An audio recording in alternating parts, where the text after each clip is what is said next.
Hey, Sarge. Okay, McGillicuddy. When you gotta go, you gotta... Hey, look out, Mac. Thou shalt not use any spots except chosen ones for the deposition of your excrement. Thou shalt not urinate in thy brother's tent or street, else he regard thee as a dog and treat thee accordingly. In other words, that means use your head. Avoid contaminating any area which could result in dysentery for your entire unit. Oh, I gotta go to the toilet.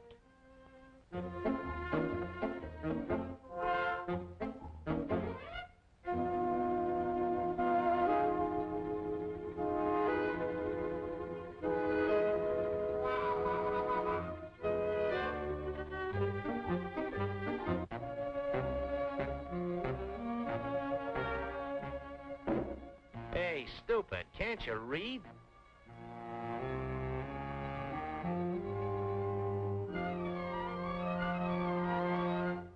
Well, look at that. McGillicuddy's private one-holer. What a layout. Sunshade, library, toilet tissue, beautiful view, even gardenias. And a hell of a good home for dysentery germs. What a dope. Yeah, what a dope.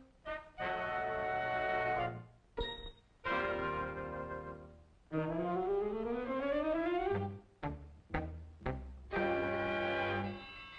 and get it!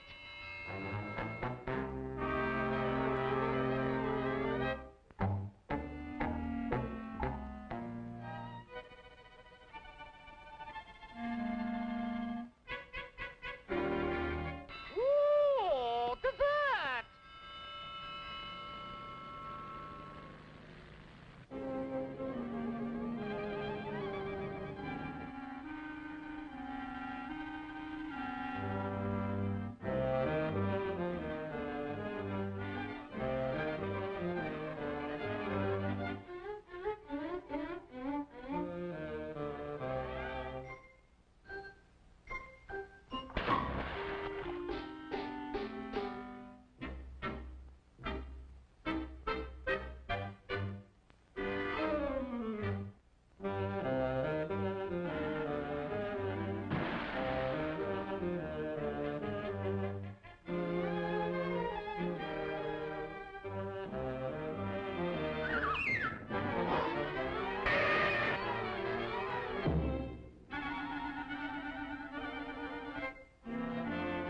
And now, because of one man's carelessness, a whole unit is flat on its back. Oh, Tokyo calling. Oh, Tokyo calling. Oh, so good news. We discover we have in the South Pacific Yankee Marine who help Japanese war effort. This Yankee all the time make honorable bow movement in wrong location. Or his buddy Yankee get a dysentery. Oh, make a weak like a pussycat. This honorable Yankee name McGillicuddy. McGillicuddy? Yeah, McGillicuddy. Go get him, boys.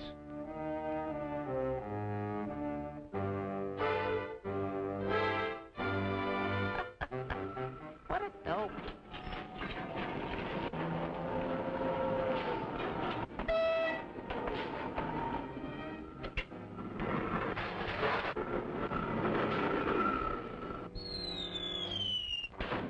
McGillicuddy, you made your bed, now lie it.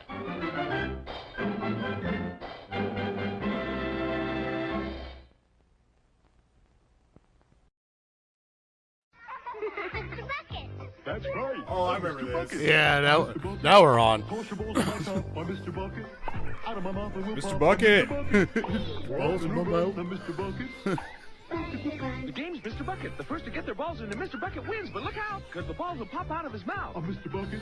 The balls pop out of my mouth. I'm Mr. Bucket. A ball is what I'm about. I'm Mr. Bucket. We're all gonna run. I'm Mr. Bucket.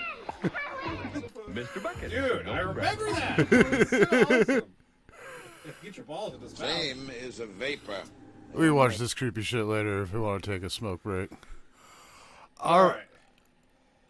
Welcome to a Just Chatting stream with aSTOCKalypse. Yay. So what, like a month ago, we signed you up for Splinterlands?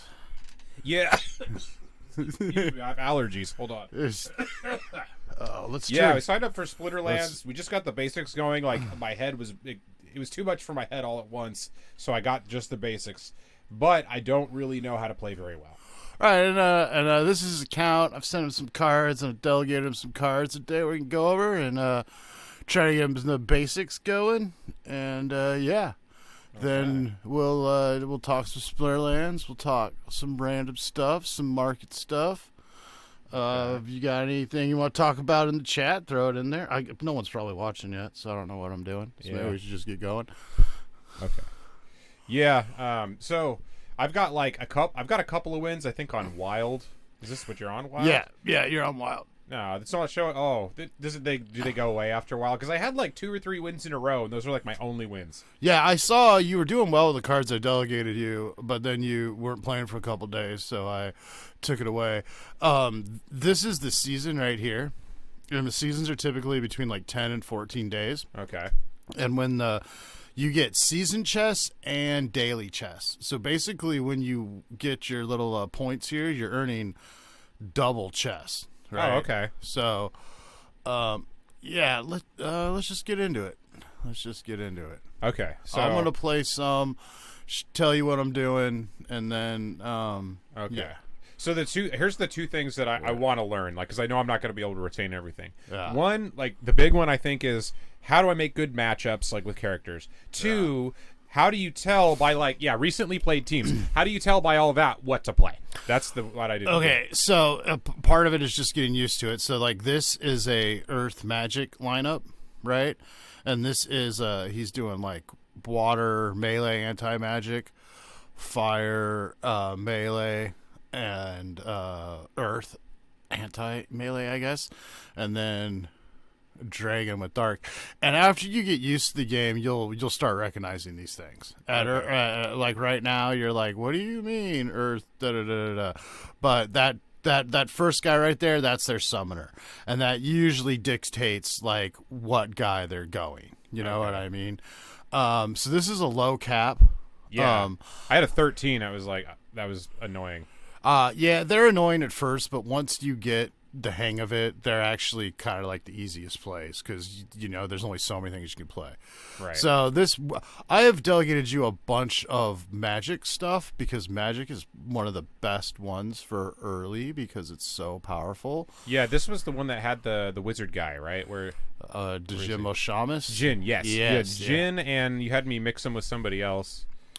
Well, right now we're gonna go with him because he's really strong. Okay. And then we can put this guy in the back to heal or another magic unit. Okay. But don't we need a tank first, right? We're playing him as a tank because he's it's the tank. only 14. Turn the computer off, or like the desktop sounds. So that was hella loud. I turned the desktop off. It's off? Yeah. Oh, okay, good. It took me a second, but this is separate from that, so I'll still hear all that. Oh, okay. So yeah, we went with Oshamus as your tank because he has a lot of speed and he's got a thing that absorbs magic. Right. And then we put this dwarven wizard in the back because the summoner here gives him a plus to magic. Right. And he has that snipe, which goes after guy in the back line. So hopefully, there's a 5. And that's all we have. Oh, wow. Right. But it's only a 14 cap. Hopefully that's enough. We'll see. That dude's 8. That makes sense. Yeah. Super expensive. That was the one thing I was having trouble with is like if it wasn't a high cap, then I don't feel like I could get a good team. Yeah, but that happens a lot early on. But once you understand the game, and you'll be like, oh, it's a low cap. I just have to play this guy, and this guy. I got 10 health. Yeah, Seamus is a beast. Look, he. I don't think I had him last time I played. I think I've delegated you that card the whole time. Maybe maybe I just didn't know. See how easy that was? Yeah, you just destroyed him. tore him through. And that's early on, those two guys, Aldrich and Seamus, they should get you into silver. Okay. Right? But, it's not always going to be that easy. There's more stuff to learn. Okay, so that summoner there, that's Bortus. He gives -1 to magic, which could mess up with our Seamus play. And then that's a water kind of melee build, I guess.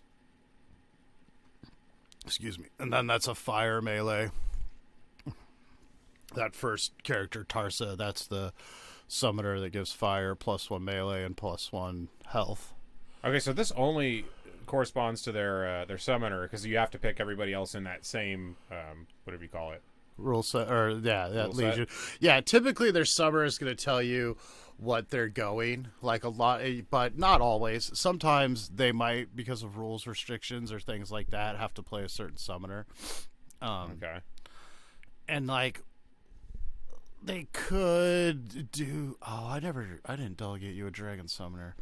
Okay, they could do that Bortus play right here and mess with us, but I'm gonna just keep going this water route to just kind of show you how OP this water build can be. So this guy, this Cruel Cephalopod, he's a good I think I used him actually for something. Yeah, he's a good low mana tank. And then we know Seamus is Billy Badass.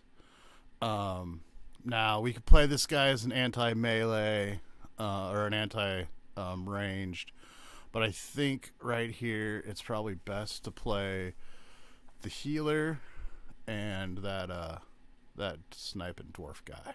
Okay. So we have the tank in one, the melee guy. He's basically just a meat shield. He's just going to eat hits, so Seamus and the dwarf can get off more shots.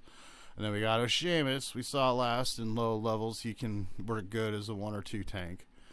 And then we got the healer here and the dwarven sniper here to hopefully pick off some of their healers and snipers. Okay.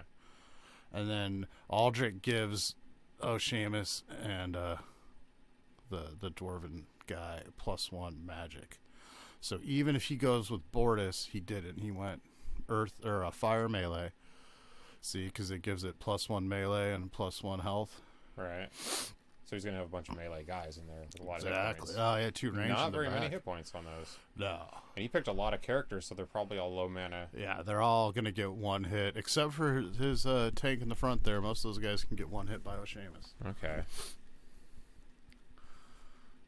If not even your dwarf guy there. Oh, he's going down. Yeah, but he did his job. He took some couple hits, made it so that they couldn't take Seamus out in a couple rounds. It's gonna be a close one. Yeah, not really, but yeah. No. Nah, look at they can't. They're missing Seamus half the time. Like they can't. The only chance they had was. Okay. Here's how do you make it play the whole battle? Because mine wasn't doing it. It would do the round would go round blah, blah, blah, blah, and then it would be over. I did that even after the tutorial. Yeah, I couldn't get it to. I wanted to watch the battles and wouldn't let me. So how do you switch it to I don't know. I'm thinking I thought it was my browser actually. So it might be. It I only have ever played this game on Brave. I don't think I've ever played it on. Maybe on the mobile I've played it on Google. I don't know how mobile works. I don't pretend to know these things. Yeah, I wasn't using Chrome either, but I do have Brave and I still haven't switched over to it. I've made $100 in Bat Token since geez. using Brave. Yeah, I've been staking it in Gemini. All right, so this okay. So is he restricted to the same elements that you are for? Yeah, but there's no restrictions in this match. But if there were, it would be on both sides. Okay, but does it? Because that actually because the last person had fire, you had magic. So that you don't know what they're going to pick. You don't have to pick the same but this thing. is Okay. this is what they've previously played, and this is kind of sus because he's got these 2 melee guys up front here, but then he had 3 anti-magic back here. Okay. But I think we're still going to go magic. So this is just more to like to tell you the odds of what they're probably going to play. This is the last 5 teams he's put out. So, like, from this, it shows me that he likes this blue team, but for whatever 2 reasons, the last 2 games, he's been playing other stuff. Now, if we were in higher leagues and there were rules, I would say it's because of rules, but maybe he's just trying out different stuff. Yeah, because I'm in the beginning, the very bottom tier. Yeah, we're still in we're not even earning crypto yet. But I think this this little setup right here is really good, and you can get really far doing it. So we're just gonna ride this. Same thing. Yeah, Alaric, Cruel, Jin, and the dwarf. Or who do you have last? Well, do you want to do the dwarf or the healer? Which one do you like better? Well, I don't know. Apples and oranges. But yeah, I don't know. The healer seems like it would make the tough team last even longer, but I don't know. It'd probably be better to. Problem is, if you got up one more level, the healer gets 1 ranged, so he has an attack, which makes him the obvious choice. But he doesn't have that yet. Ah, so you think the dwarf now because it's still early? Yeah, and then we have 1 left. Where is that guy? Where's you your one? You can sort it by magic cap. You can do that, but that's the easy way, and I don't do things the easy way. Oh, I could have sworn I gave you one of these. Well, you gotta pick somebody. Well, we're not earning anything right now anyway, so all right. Do it. Now the placement on this is you could put him in the 2 as a secondary tank, but I kind of want to put him in the back as a guard against sneak. It's like stressing me out getting down to 50. You're just like calmly talking, and I'm just like, it's ticking. That's how I play it. No, like I'm stressed by it. I normally do my battles like way beginning, so it's like because they have to wait for you, like or has the last person is the one that dictates when it starts. So I always notice like I'm the last person because I'm thinking about everything. Every time you put in your battle, it just starts right away. You're never like waiting. I've only had to wait like twice. So this guy could have beat us with a similar lineup to this, but he had a really bad character as his tank. He had the Time Mage as his number 1 tank. Oh. If he had some kind of magic absorption there, maybe he would have done better. But yeah. So I guess what I have to do is just go through and learn the cards. Like, what did you do to learn the cards? Did you just like play, or did you just sit there and study the cards? Trial and error. I mean, there was a lot less cards when I started, but I looked up guides, and it just, I don't know, I was just having trouble. Like, it wasn't clicking to me. This game is not obvious. It is if not. You're not a card game player. And the meta is deep. I think that's a barrier to entry for those, like one negative part of that. It is, and there's a lot of barriers to entry with this game that aren't great. But don't think of it as a card game. Think of it more as like Final Fantasy, because it's set up a lot like a Final Fantasy battle. You know what I mean? That makes sense. Yeah. These are the cards I've delegated to you. Is there any, do you want me to go over any of the abilities or any of the strengths or weaknesses of these cards? Yes, actually. Okay. I know I can look at them, but it just helps if you just tell me and like. Okay, so like, we'll start out with the basic guys. Like this guy, this is just a basic low mana tank. Okay, well, he's got everything, though. So he's got attack, he's got defense, because they don't all have, like, the symbols. That's very true, yeah. Then that's why he's a good tank. Because, but it's all low. Right, but the toughness is high, and 2 armor for a 4-drop is pretty decent. So this is, this is like a basic card. This is a alpha card, so you get a bonus when you win with this card. Oh. Because it's a one from the first set. That's why I delegated you a lot of this stuff, too. Oh. But yeah, 1 attack, 1 speed, 2 armor, 4 cast. That stuff. 6 hit points good, though. Yeah, that's why. Excuse me. That's why he's a good, starter tank. And actually, you level him up, he gets thorns and stuff. And then that's an archer unit with snipe. Nothing crazy. Another alpha card. And then this is that healer we were using, and he's at level 3. So once we get a little higher, and so is your summoner. So once we get a little higher, he'll get that 1 archery to go along with his healing and his armor. Okay. And then this is another tank that self-heals. I've used this one. Yeah, this is a good card. I think I delegated this to you last time. This is the like the first or second card I bought. Okay. Yeah, like in yeah. What's the special ability at the bottom? It heals itself. Oh, every you turn. said that. Yes. Yeah. So if it's That's only got why I used it. Okay, Yeah. yeah. It was a good. It had like good attack and it healed itself. Yeah, it only has 1 speed, but early on that's not as bad as it is later on. And yeah, if it can survive the first round, it's going to heal itself before it does that attack. Right. So because the mana cap is higher, does that generally mean it's going to be a better character anyway? Because I mean, you're taking a lot of your available space to use it. Yeah, like yeah, the higher mana, the more powerful the card. But like if you're in a situation, it's often better to play 2/3 drops than a 6 drop. You know what I mean? It's usually better to fill your board. Yeah, that's what I was doing. Yeah, that's good instinct. Okay. Well, because I just thought like that way you technically have more chances to do something, like either hit or another person to take the fall while somebody else gets their shot off. Or right. But there are exceptions to that, like the earthquake rule set or the poisonous rule set, or what we were just doing, right? Because you had Jin, which is like an 8 drop, and then yeah. Well, and then yeah. Well, I mean, Djinn Samars is a legendary, powerhouse card. You know what I mean? Right. But like this guy right here, this Demon Shark, it's a common or it's a rare. It's not like it's a 50-cent card, whereas it's like a $2 card, and it's really good too. It's fast and it has a lot of defense and hit points. Yeah, and some attack. And what's the ability? That's trample. So if it kills a guy, it gets another attack. Oh, yeah, it's pretty nice. So actually, that would be a good card to set back 1 in the DPS, right? Because then that way the other dude hits him, and then he finishes him off and gets another hit. Well, he's really I mean, he's really good in those rule sets where everyone gets sneak or opportunity, and you can set him in the back. But he has such high armor and speed that putting him in 2 isn't a bad idea. But most people play him as like a number 1. Oh, okay. And then this is usually like the number 2 in that setup because it has reach. I mean, for high mana, obviously, because it's just reach means it can attack from position 2. Position, yeah, and 3 attack, 3 speed, 8. That's solid. So nobody after position 2 can attack unless they have ranged magic, opportunity, sneak. There's a lot. Okay, I mean, there's a lot of cards that can, but.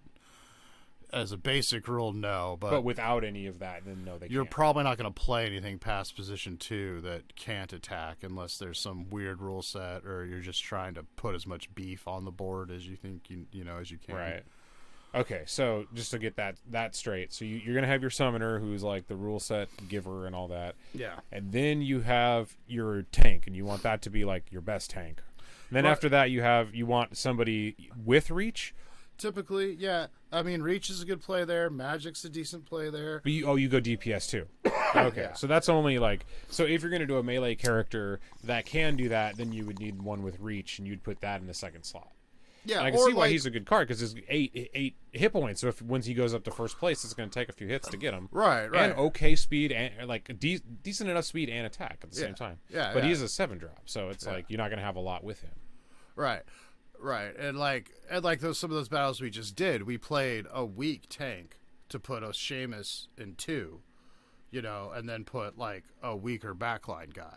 You know what I mean? So sometimes if your best card is a 8 dropped range that you don't want to put in position 1 all the time, right? Then you can just throw. You don't have the mana to throw out Demon Shark, but you do have the mana to throw out like a 3 drop or a 2 drop. So it's just something that sits there. It takes a couple hits while, Seamus gets off his. I call him Seamus. What is it? Oceanus? Whatever. He's Oceanus. Ocean Anus? Yeah, Ocean Anus. This is like one of the best cards. Because you can see it's statted similarly to Flying Squid. This is actually a level lower than that one. Right. But it has opportunity. So it attacks from anywhere on the line, and it always attacks the guy with the lowest health. So this guy just picks off all their stragglers, kills their healers and their backline archers, and so he would be a good one to have against one of those teams that the person stacks like all the slots full of weak characters. Yeah, because he'll just go and eat them one by one by one. Huh. And then in later levels, he gets poisonous, so he drops poison on him half the time when he hits them, which is really good. And then this is the summoner. This is Alpha Summoner. It's a level 3. So when you say alpha, you mean from the original? Yeah, it's the original set. You get bonuses, and this is the levels on the summoners dictate the levels of cards you can play.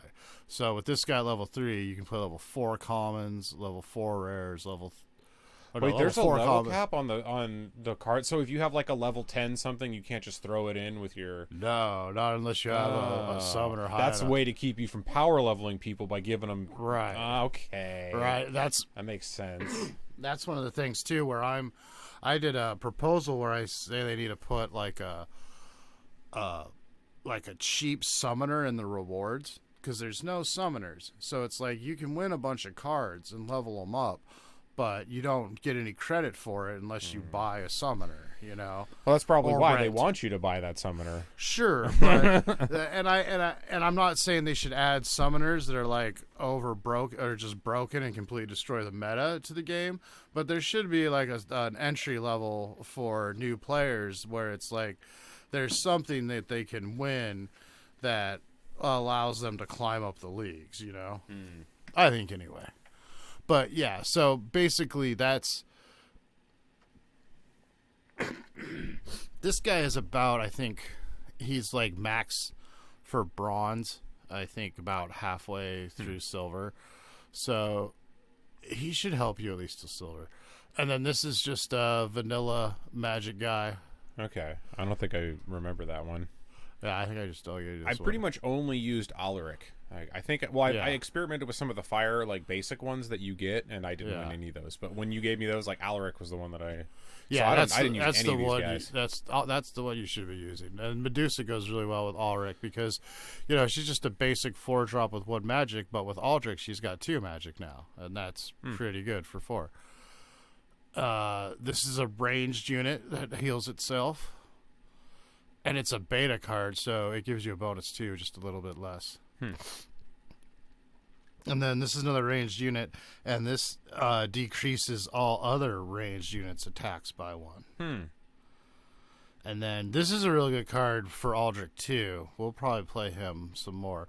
It's a magic unit with decent speed, and then it gives everybody 2 armor. Oh. Yeah. Okay. It's a 5-drop, so that's not terrible. No, it's not. And then, excuse me. This is another healer. It's not as good as the crab because it doesn't have an attack. And then these are green healers, earth healers.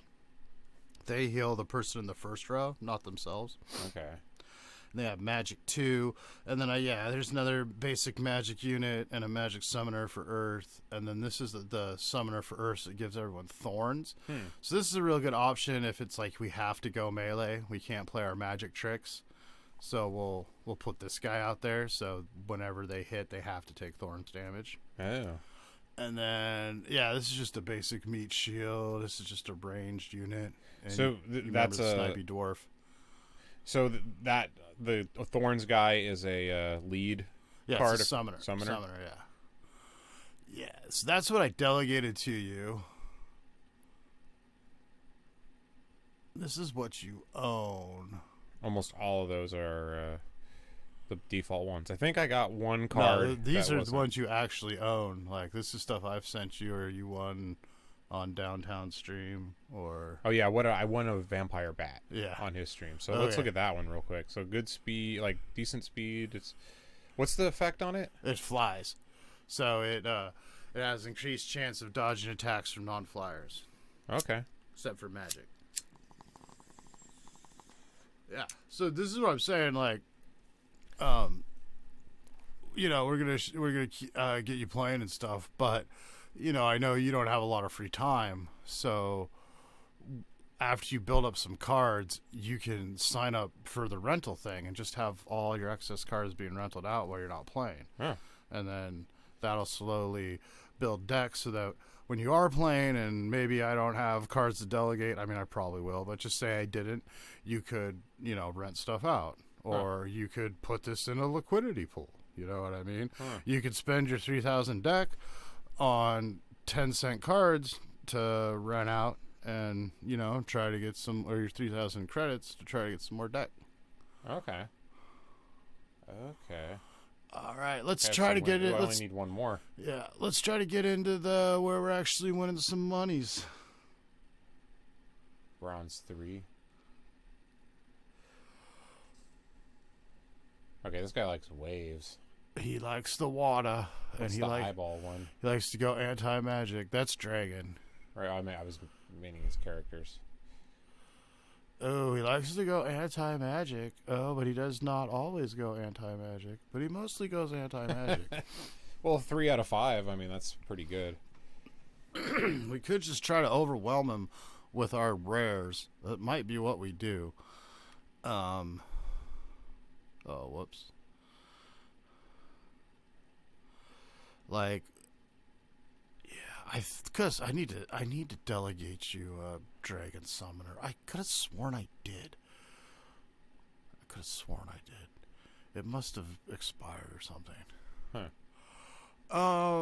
We could either. What do you think? Should we just try to overwhelm him with our magicness, or try to? He went anti-magic, so wouldn't we want to do like melee or something? Do like thorns? Yeah. What? Okay. That depends if he's hitting a lot, though, because the thorns are only going to be for physical damage, right? Yeah. The thing is his anti-magic is only going to cancel out Aldrich. It's just going to cancel out the +1 they get from Aldrich. It's this guy. Oh. I think we're not gonna be little pussies about it, and we're just gonna go straight at him with our big floppy magic. Let's see what we do with that. This armor guy is perfect for this.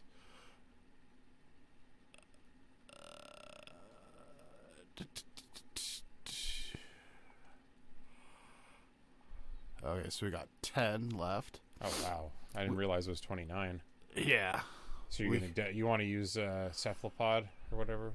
I was thinking cephalopod and flying squid, or we could go cephalopod, deep lurker. And he did full teams, didn't he? So maybe the deep lurker would be a good idea. Yeah. So, especially with the whole this much, he's gonna fill up all 6 slots. And we've got a healer there, so yeah, we'll go a lot of beef. Wait, you want to put the turtle? So why are you putting the turtle in the lead spot instead of Jin? Because it's the most disposable, I think, is the easiest answer to that question. Okay. It does the least amount of damage, and it has the lowest hit rate. I see. Whereas Dejib is dropping like I might put Lurker in front of Dejib. Nah, let's go with this. We only got 19 seconds.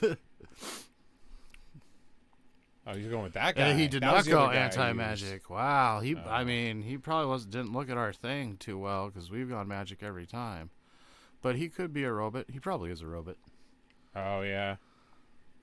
Especially with a number in the name. Yeah, usually if there's a number in the name, it's a robot.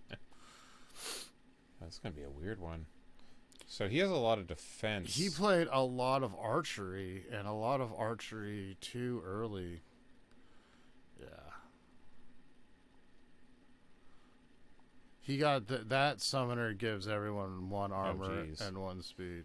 That's I was going to say. Okay, we just the armor. Mutilated him. That's pretty good. Nice. All right, so you see how it gets done. Aldrich, O'Shamus, and then some other crap. So I've advanced. All right. Yeah. This is wild. Oh, and now we're in the focus. So what does that mean? So that now we can win chess and all sorts of fun stuff.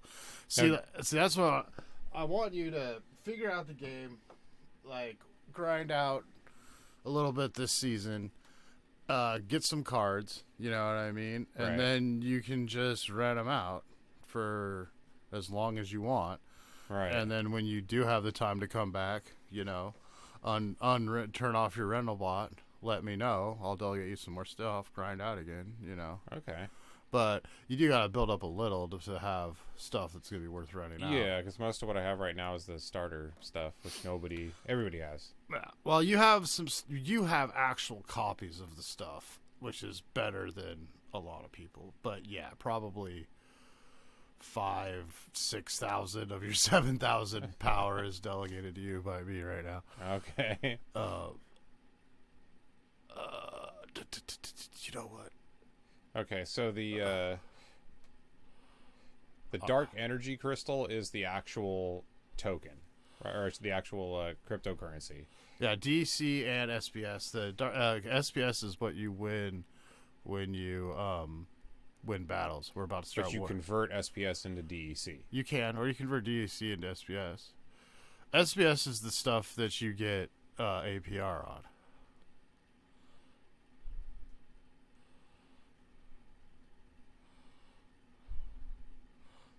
Nobody stole my password.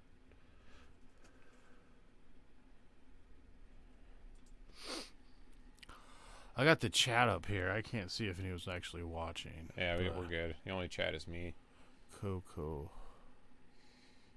Well, you're on just chatting too, so I think you get more people if you're on Splinterlands. Yeah, it's weird. I think we did get more people last time because we were on Splinterlands. Well, because people actually want to jump into Splinterlands ones. There are a million just chatting streams. I should have done it. You can change it midstream, so I should have started out Splinterlands and then. Jeez, you have 800,000.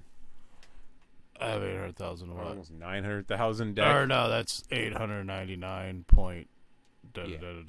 I do have that much deck somewhere, but not here. 800,000. That's some money right there. Yeah. So when you're renting out your cards, are you receiving SPS or DEC? DC. And this is my rental account. All that's from rentals. Oh, okay. Wow. So do you just send cards to this account and then rent those out? Yeah, I have a rental bot that does all the rentals for me. That's what I'm saying. So you have that account, that way you could do it 24/7 and then still play on your other account, but then you can delegate from that account onto your rental account, which then you can rent with. Yeah, and then I still grind out on my rental account just because I I spend a lot of time, a lot of downtime, so it's fun to grind out and get something. Like I have how many chests on this account? Yeah, I haven't even been playing this account that much. I still have 10 gold chests on it. You just have to open them? That's end of season chests. Oh. Yeah. Okay, I just sent you a Dragon Summoner, so now we have access to Dragon 2. Okay, good. Okay, so I'll do some more. We'll do some more. We switch up at some point. Whatever you want to do. No, I think you should keep playing. It's better for me to watch than also I benefit from it. And you don't, slowly over time drift back to the previous tier, or do you? Yeah, we just completed the novice tier. I'm not sure in bronze if you can lose points or not, but if you can't, after bronze, anytime you lose a game, you lose points and you go back down. And if you lose your collection power, you go back down too. So if we get you up to silver tonight, which I don't know if we're gonna have time to, but and I undelegated all the cards, you'd probably fall back down to bronze. Yeah, I'm sure I would. Yeah, you have to have the collection power and the points to maintain. So what is collection power? Oh, that's what is it? Well, there was a publishing. Why? Collection power is the total power, the DC, the burn value, basically, of all the cards in your collection. Okay. And then the rating points are the points that you've won this season from winning games. And then the FP are the points you win for chess. And then SPS is the cryptocurrency you win in games. It comes in staked. And then DEC is the cryptocurrency that you used to win in games, but now it's basically what you use in the marketplace and get from rentals. Wait, click on that screen. I thought I saw something about Tron. Yeah, Tron. Ethereum, BSC, okay. You can connect your Tron wallet and all these wallets and get stuff. I don't know if they're still doing airdrops for those. There's an airdrop going on right now for their new soccer game.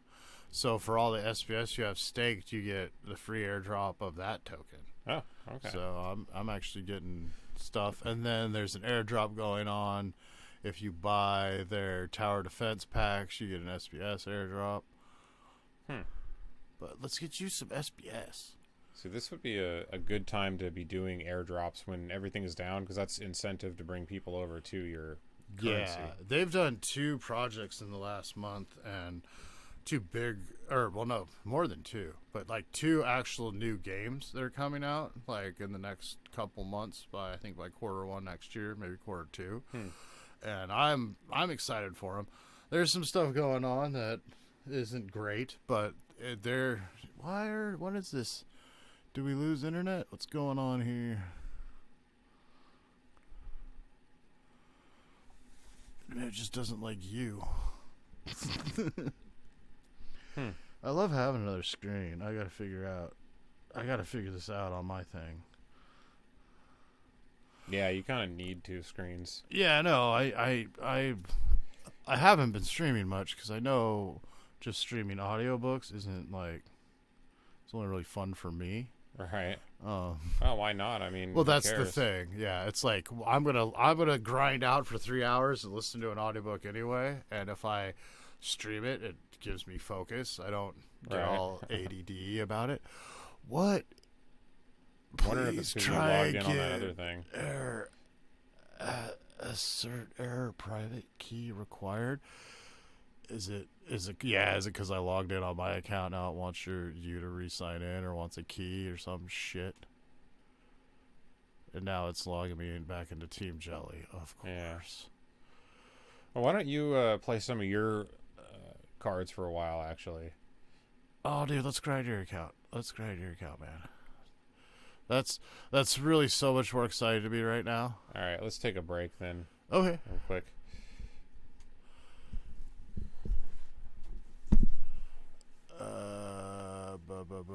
I'll just go play something while I'll put on this creepy shit. You gotta turn the audios, I think. Oh yeah. Oh shit. Oh poops.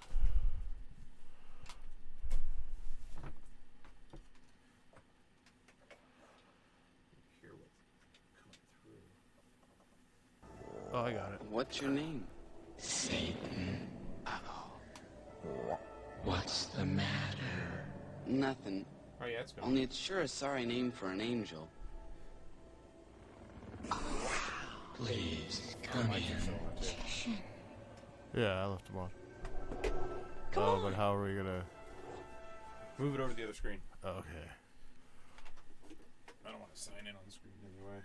Yeah. Oh. I'm so bad at things. You gotta go to the left. Left. Okay. That's the wrong one.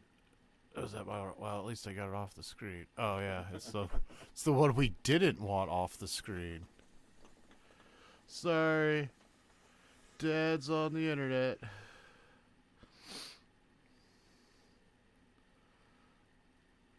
What happened to the Mark Twain shit?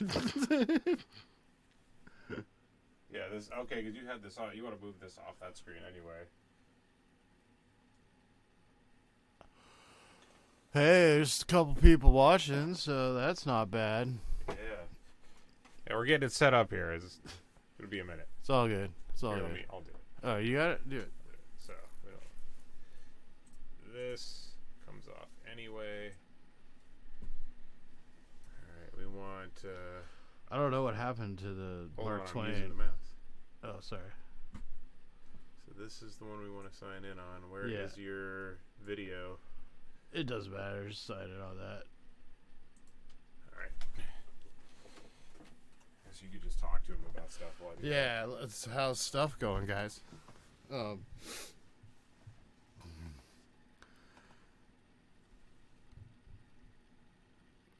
grind out with Uncle Jesse a little more, and then maybe we'll get some other topics. If there's anything anyone wants to get off their chest, go ahead and put it in the chat.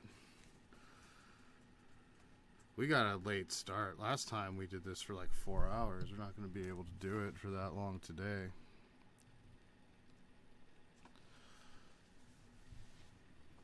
All right. Job's done.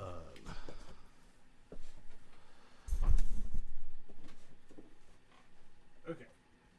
Let's grind it. It's grinding time.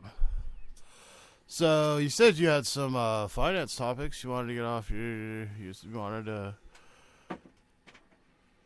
What's the expression? Get off my chest. Yeah, that's where I was going. But then I was thinking about like the one where my ear, but I couldn't remember the verb. Oh, yeah, I don't know either. Like not burn my ear. What is it? Burn my ear? Burn my ear? What? No, I don't know. See, I'm getting. It seems like when I was playing, everybody had all these different teams, and a lot of these they're having common denominators. Like they had higher level teams. No, that like all the elements were different. It wasn't like there were multiple dragons. It was like I couldn't find anybody that had a pattern that was easily recognizable to a noob. Yeah, that might just be the lower levels, but and you know the cards by face. Like I don't know what they are. Yeah, you know. So that was the other thing too. It's like I don't know what I'm looking at. So I just need to see more good teams playing. Like I want to see the actual. That was the other thing too, because of my stupid browser. I couldn't see the actual battles. It would just skip through the rounds and then it was over. So yeah, that's weird. Like I remember we were doing that. It did that during the tutorial, and I was like, "Oh, that's weird." But it's never done that to me outside the tutorial. Huh. So that is really weird. Okay, I wanted to go dragon here because we just got in that dragon summoner. Right. And so I went dragon life so we could play this healer here who has range. Basically, like it's a lot like that one healer we have, except it's got a little more health and it costs a little more. That's all you have, 4 points, so. And then I think right here we could. You want to go 2 drops or a 4-drop with reach? Let's see if we have 2 drops that aren't starter cards, and we don't. So that pretty much makes that decision for us. So wait, why do you have Venari in the number 1 slot? I thought that you said that was a ranged healer. Yeah, very good. Okay. Very good. No, you're learning. That is evidence that you are learning. Okay, good. I was like, I'm confused. I don't know what to do now. So our tank here is the Dejim Chimwawa. That's I own over 200 copies of this card. And then our dragon summoner here is like a really good legendary summoner, -1 range, -1 speed to the opponent's team. We've got a really big tank, a decent support reach, and a healer. Okay. Now, their snake up there is going to be mean to our healer, but I don't think it's going to be enough. It's boosted attack, but it's -1 speed. That's good. Yeah. Their summoner boosts their attack and health. Yeah, no, we destroyed them.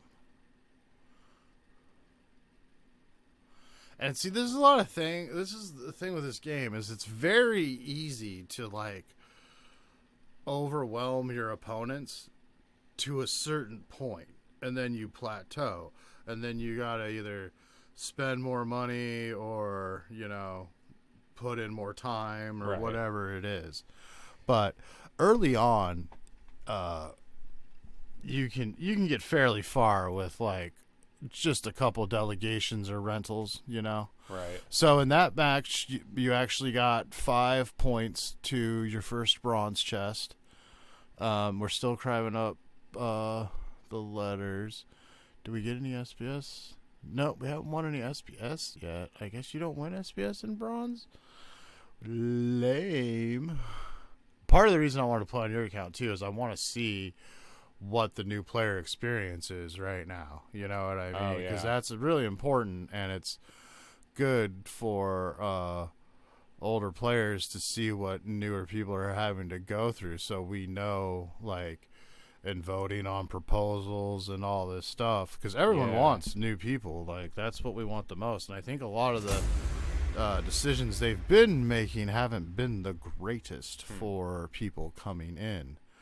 Like, I was talking, I'm like, you and a couple other friends I've shown the game, I'm like, that, you know, you don't have a lot of free time. I have no doubt in my mind that if you had, like, you know, 2 days with 3 hours just to throw at this game, that you'd pick it up no problem. Oh, yeah. But you do have a background. You don't have background in trading card games. You have background in MMOs and fantasy games and random number generators and all these things. So, you know, it should be something.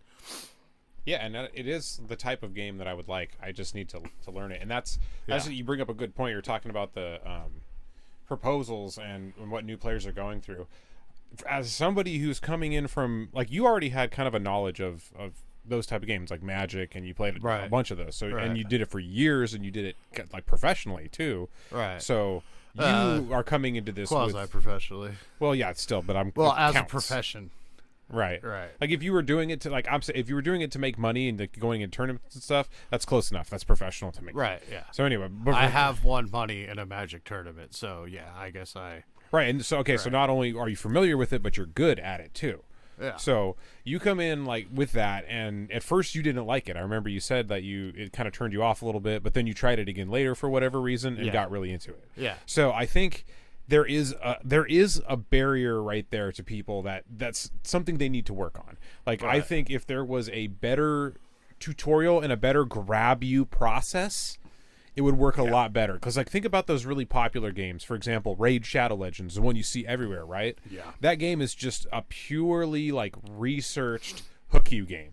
That they milk the most optimum amount of money with, like, the simplest game that'll keep you going. Because if you really get into it. It's not the simplest. That's what I was about to say. RPG that's what I was about to say. It's actually really in depth. Mm-hmm. It's great. You're right. It's like you can really get into how those battles work, and you're talking about the numbers and all that. Yeah. Yes, for sure. And that's what but the other part of that is you don't have to do that. You can be a complete noob idiot who just wants to go and look at the boobies bounce around on the characters and still be able to play that game for a while. Right. Whereas, like, and I'm not saying people like of that level of don't give a shit are going to be into this, but for the average person like me who does play RPGs but hasn't really got card game experience or experience with this type of a setup, there needs to be a better way to address that. Like, I think a better tutorial and a better way of, like, getting you going in the game. Yeah.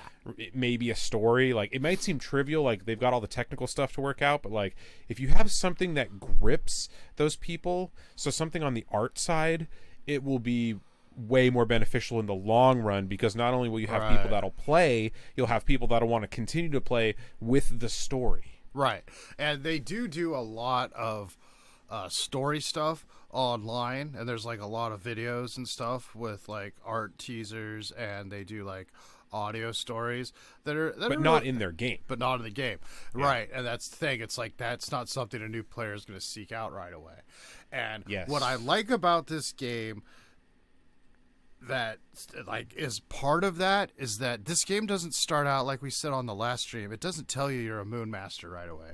It's not like, oh, here's a bunch of gems and all these things for completing the first mission, like these mobile games have trained people to do. Was that an Aqua Teens reference, the Moon Master? Yeah. Okay. I was like, is that actually in game, or am I imagining that?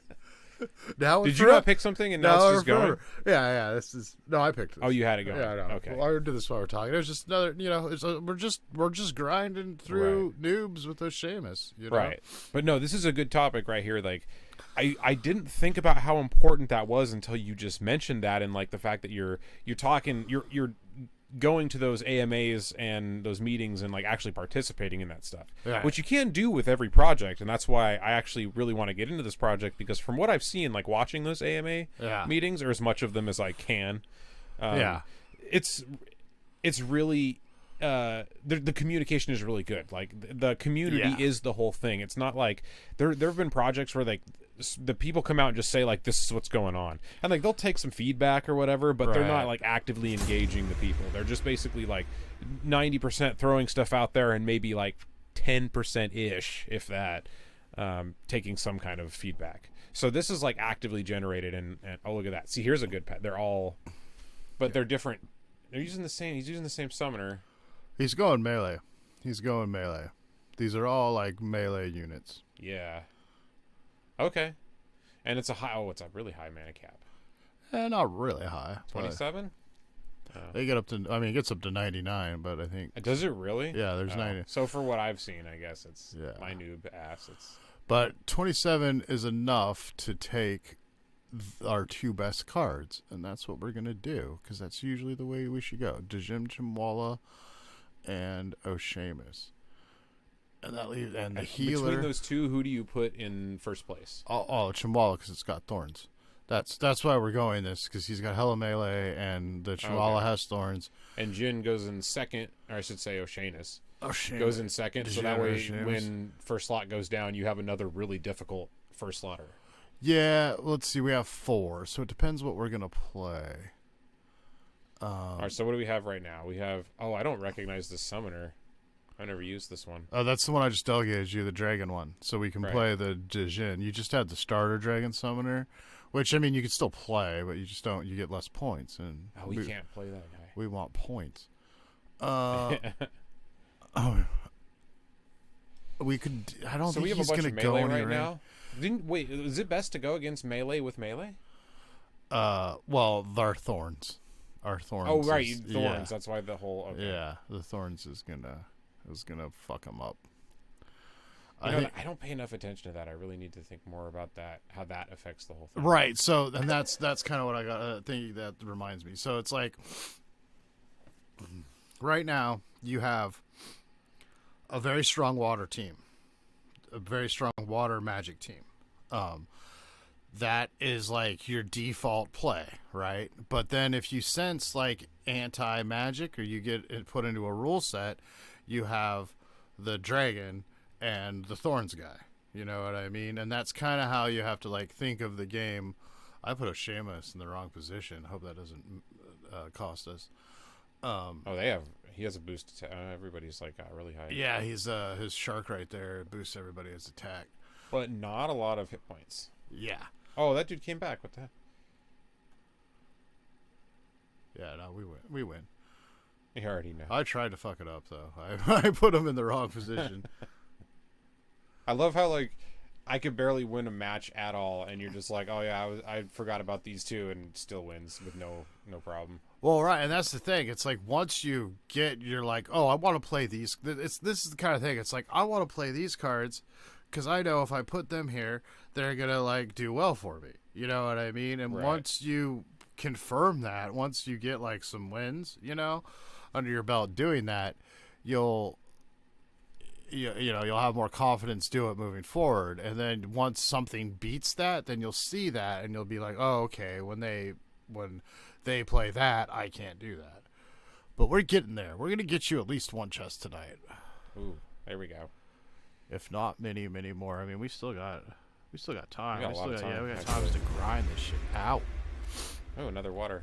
So is it common because that's a decent summoner? Yeah, to see that in noobs. Frendel, that summoner right there, she is the best starter summoner, like pretty much unanimously. I mean, you can make an argument for Obsidian, or I guess even Thaddeus if you want to. I like Sloan, but like she's pretty much unanimously the best.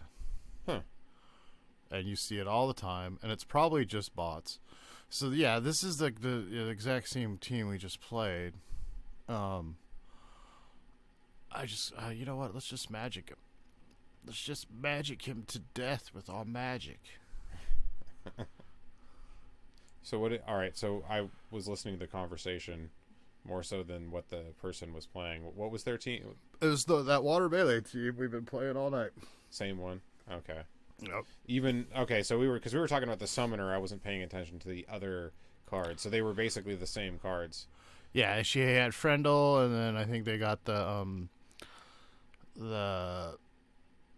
demon shark and the giant squid. And so we're going with the cruel Setterpod as our, just kind of disposable take. O'Shamus, who's Billy Badass, and then that armor guy, because he does have a lot of melee guys. And the healer and the sniping dwarf in the back. Okay. In case they try to play a healer.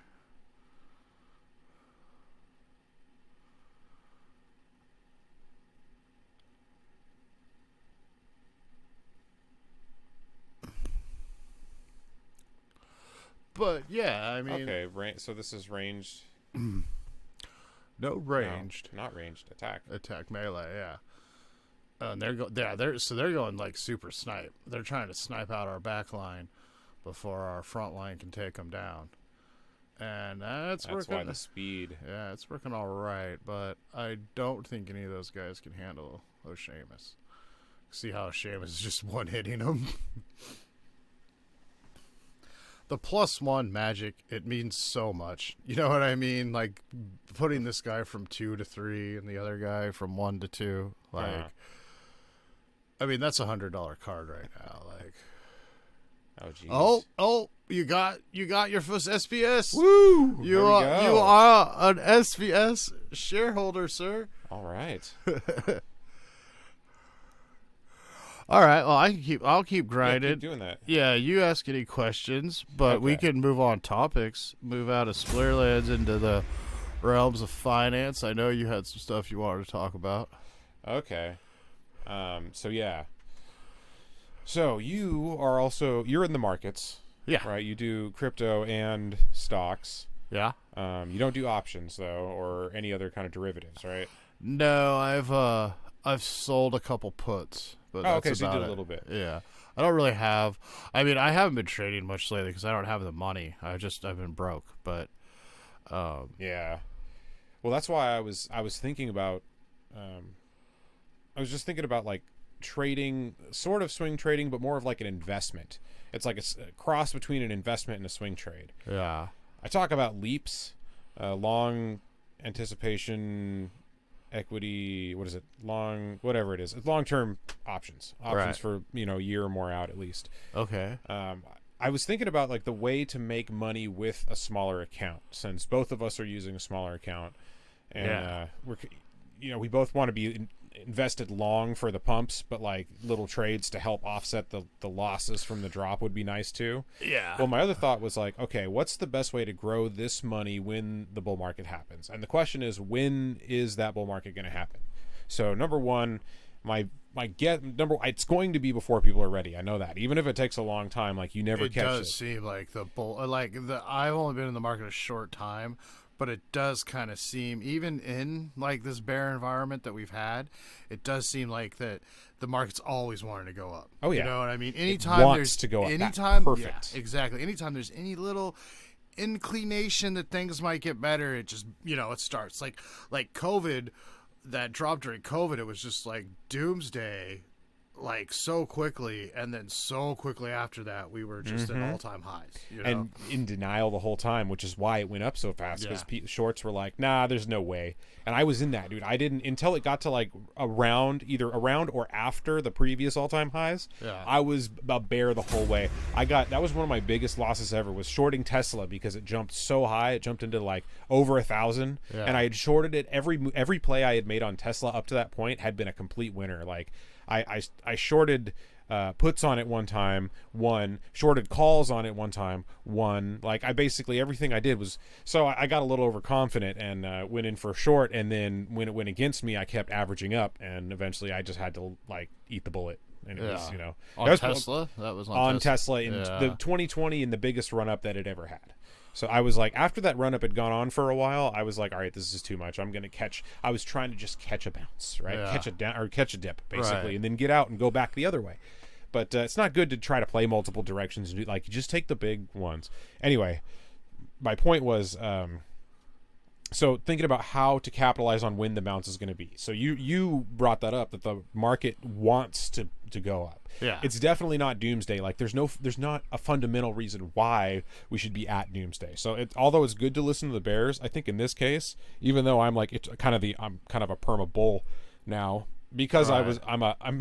I'm a disgruntled bear. Right. So I'm reluctant to be a bull, and now that I'm a bull, I'm like mad at the bears, and I want Right. them to be wrong for like the fact that they kept me down for so long. Right. I guess I don't know. That's a psychological thing, but the point is, it has systematically. There's not anything that would say we're gonna go down, right? Only like pretty much up at this point. Oh, did you see the story about all the kids getting hospitalized for respiratory diseases or respiratory viruses? I've seen stuff about that. Yeah, like there's a lot about that. Yeah, but I'm sorry. That was the total. Yeah, I'm derailing here. I derailed you. I know. I've been derailing myself too. I'm trying to get to a point I can't get to. Like this is what happens on my stream. Like I have a point and then I try to get to it. And I keep how to make money in the upcoming market with not a lot to do it with. That's exactly. Okay. So the point is like it wants to go up. So it's probably going to happen sooner than later. So time duration. That was why I was bringing that up. The time duration. I believe within. Oh, there we go. Bronze too. Very nice. I believe that within sometime within next year, we're going to have the start of the rally. Like I think that's sometime in probably earlier on. So you don't think this is this? You think we're going to go back down to where we were before? Well, I don't think it's done yet. I think the end of the year, there's I'm saying after all the shit for the rest of this year happens, and we get to the point where rates are peaking. Because that's the important thing is like where are rates peaking? That's the big question right now. The ability to pump money into the system is being affected by that rate thing. That's why, like to make it simple, like the rates affect the way money can enter the market or how easy it is for money to enter the market. And the easier it is, the more likely stuff gets pumped up. The harder it is, the more likely stuff gets liquidated because people that are buying on margin don't have the time to get more, and getting more money is too expensive, so it's better to liquidate than to get more money. So the point is, like, the higher that rate goes, the less money comes in the market, the lower the thing goes. So that's the whole point. And it's not just the stock market; it's every market that is affecting inflation, especially the commodities market. So in the derivatives sector too, like that's following that. They want to get that down. It's going to hurt. We have at least a few more events before things will turn around. But right now, they're planning on peaking it early next year. Right. So if the Fed continues on its path and inflation does actually start to look like it's coming down, they're planning on peaking early next year. I've known this, but I saw an article that actually talked about when they looked at the last bear market bottoms, they almost always flip around between, like, let's say 4 and 6 months before the actual end of the economic data where that economic data turns around. So like when the actual economy hits its all-time low, the real one, the stock market has been bouncing for 4 to 6 months. That's because it's forward-looking, and that's why people don't catch it, and that's why they say, "Oh, look at the stock market." When in the middle of COVID, when everything was shut down and people had they lost their jobs and all that, there was like stock market has record gains, and they were like, "Look at this is what's wrong with the system," right? Which, like, in some ways, yes, it is. But what they don't see is that wasn't saying right now. The market is having its best day for right now. The market sees that 6 to 12 months in the future, things will be okay again, which is confidence from people that have to manage a ridiculous amount of money and have connections that we could never even dream of having to get inside information or whatever it is. You know, they are the ones that have to like move all that stuff. So they're going to be taking advantage of all this. And I did kind of lose my thought, but the whole reason I'm bringing this up is if you think a bounce will happen within the next, let's say, 6 to 8 months, 6 months to a year, something like that, then looking at options that are a little bit farther out in time than that would be what you'd need to do. So if you can get, there's 2025s are out now, so if you can invest in a 2025 option, or probably a 2024 because the 25s have, the prices are still high. We don't have to get into why. It's way too deep a scope, but being able to have the time to actually get something long term with a limited amount of risk that has the potential to move more than the shares do, I think is a good idea. So I was thinking, this is kind of what I've been doing. I've been looking for really good deals in leaps, right? Because if you buy a long call, let's say, right? Yes, the odds are against you just because long options are most of the time the ones that expire worthless.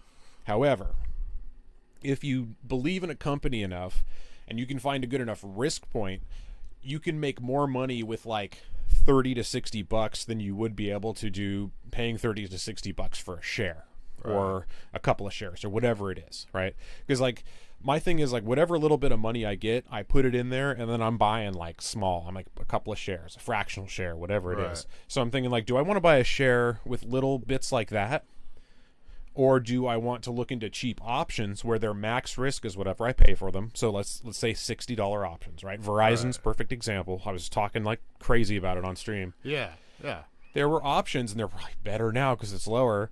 Long-term options in the range that it used to be for 2025. So 2.5 years that you have for that option for $60, max risk. And if the market bounces within 6 months to a year, those are still really far out. Yeah. And the far out ones are way more expensive. So if you're paying max $60 and then Verizon gets anywhere near where it used to be, it doesn't even have to get up to the highs or even in the range. It just gets up a bit because the market is looking better. Those options go up hugely. And if they are in the money, see, and that's the thing with like companies like Verizon, the out of the monies don't do as well because it's a slow moving stock. Right. But in the monies are very profitable. So there's a big drop off. So my point is, like, you can either buy, a share of Verizon right now, or you could buy a long-term option of it. And which one's going to bring you more? The share that goes from 30 to 60, or the option that goes from 60 to whatever? Yeah, to me it sounds hundreds. Yeah, it sounds kind of like when I used to sell the Magic and the sports cards, it sounds like one of those long-term plays where you're like, I know that this card isn't, like, say it's a sports card, and you're like, I know that this guy isn't going to be in the bigs for 3 or 4 years because it's just how the minor league system works, and the card's not going to be worth anything. But the day he gets to the bigs, if he goes 3 for 4, this could be like a $500 card that week. You know, like, that week, because you don't know how he's going to do later. Right, but that literally things like that. I mean, well, I'm sure I'm not as close to it as I used to be, but there were days where it was like, oh, this guy just broke some record. You can sell his card for freaking 10 times what it was yesterday, and then like the next week he doesn't break a record, and it's half of what you sold it for. I never considered baseball cards like that. I really always thought it was like, it's just the guy. It never occurred to me that there was a whole world in there like that. Yeah. But there has been for a long time, and why wouldn't there be? Yeah, that was my introduction to investing. Investing, collecting, whatever you want to call it. Right. And that was the thing. It was like, my dad was the one who got me into it, and I don't think he ever really got, I know he didn't really ever get the investing aspect. Like, he just wanted to have cards of the guys he liked to watch play the game, and he knew there was value in it because he had cards as a kid, and they were worth a lot of money now, and he didn't have them anymore, but he didn't really understand it much past that, and I think that's how a lot of people are. Right. But yes, it is. So we're earning some good points. A lot like that. We're earning some good points right now. I've got .005 SPS. Yeah, and then you've already got 1 chest. We're on our way to 2. All right, there we go. Let's keep going. Yeah, I'll keep right on. Oh, no, I like that idea, and if you pass anything along to me that you think is a good leap, because that sounds like something, like I said, I don't have a ton of money, but if it's like $20, $30 for something that it's like, don't think about it for a couple years, and then maybe it's worth a couple hundred. Yeah, that totally sounds like a gambit I'd be willing to make. Well, yeah, and that's the thing. Like, because we're in a bear market, we have that opportunity. Right. Calls are finally reasonably priced. Because the market was going up, calls were expensive, and that was the thing that I had the most the best luck I've ever had was just mostly with naked calls and sometimes with naked puts or like a spread. We should do a stream where you give me like a crash course on options, because really all I understand is how to sell a put. Yeah. Well, honestly, like, it's so complicated. It took me forever to get into it. Yeah. But like, all you really need to know about it is if you want to go long on a stock, if you just buy a naked call, then you don't even have to worry about whether you use that call to buy the shares or not. Yeah. Just the fact that it's going to be more expensive. Like, we could even look at call prices, and I'll show you what I'm talking about. Now that I think about it, the problem I had when I was getting into options was I couldn't figure out how to exercise them on Webull or Robinhood. Because you actually wanted to buy the shares? Well, maybe exercise is the wrong word. Like, you could sell it in the middle of it if it like goes up or down. You Oh know yeah, what I no mean? exercise. Yeah, okay. Exercise means if you actually want to use the option to buy shares. That's what I did. But you're talking about just buying and selling the actual option, the actual Yeah. put. Yeah, like on yeah. all of them, I ended up buying the shares because it was smaller stuff that I actually. Oh, we lost the game. Ooh. One loss. But it was smaller stuff, and that was literally the first game where, or no, the second game. Well, we only had one non-starter card. We had to go death, and I haven't given you much death stuff. So, but yeah, the call thing, like I wanted the shares, and that's why I got them. So it wasn't a big deal. But there was a point in the middle where the put was worth more than I paid, and I'm like, and they're like, if you don't exercise it, you're just gonna get the shares, or if you don't sell it, you're just gonna get the shares. And they would send me notifications like, you can sell your option or whatever, and I couldn't, for the life of me, figure out how to do it. And I think maybe it was my trading level at the time or something. Maybe for level 1 you can buy a put, but you got to be level 2 to sell it or something. Well, anything you have, you should be able to sell, but to go short, you need level 2. Yeah, basically.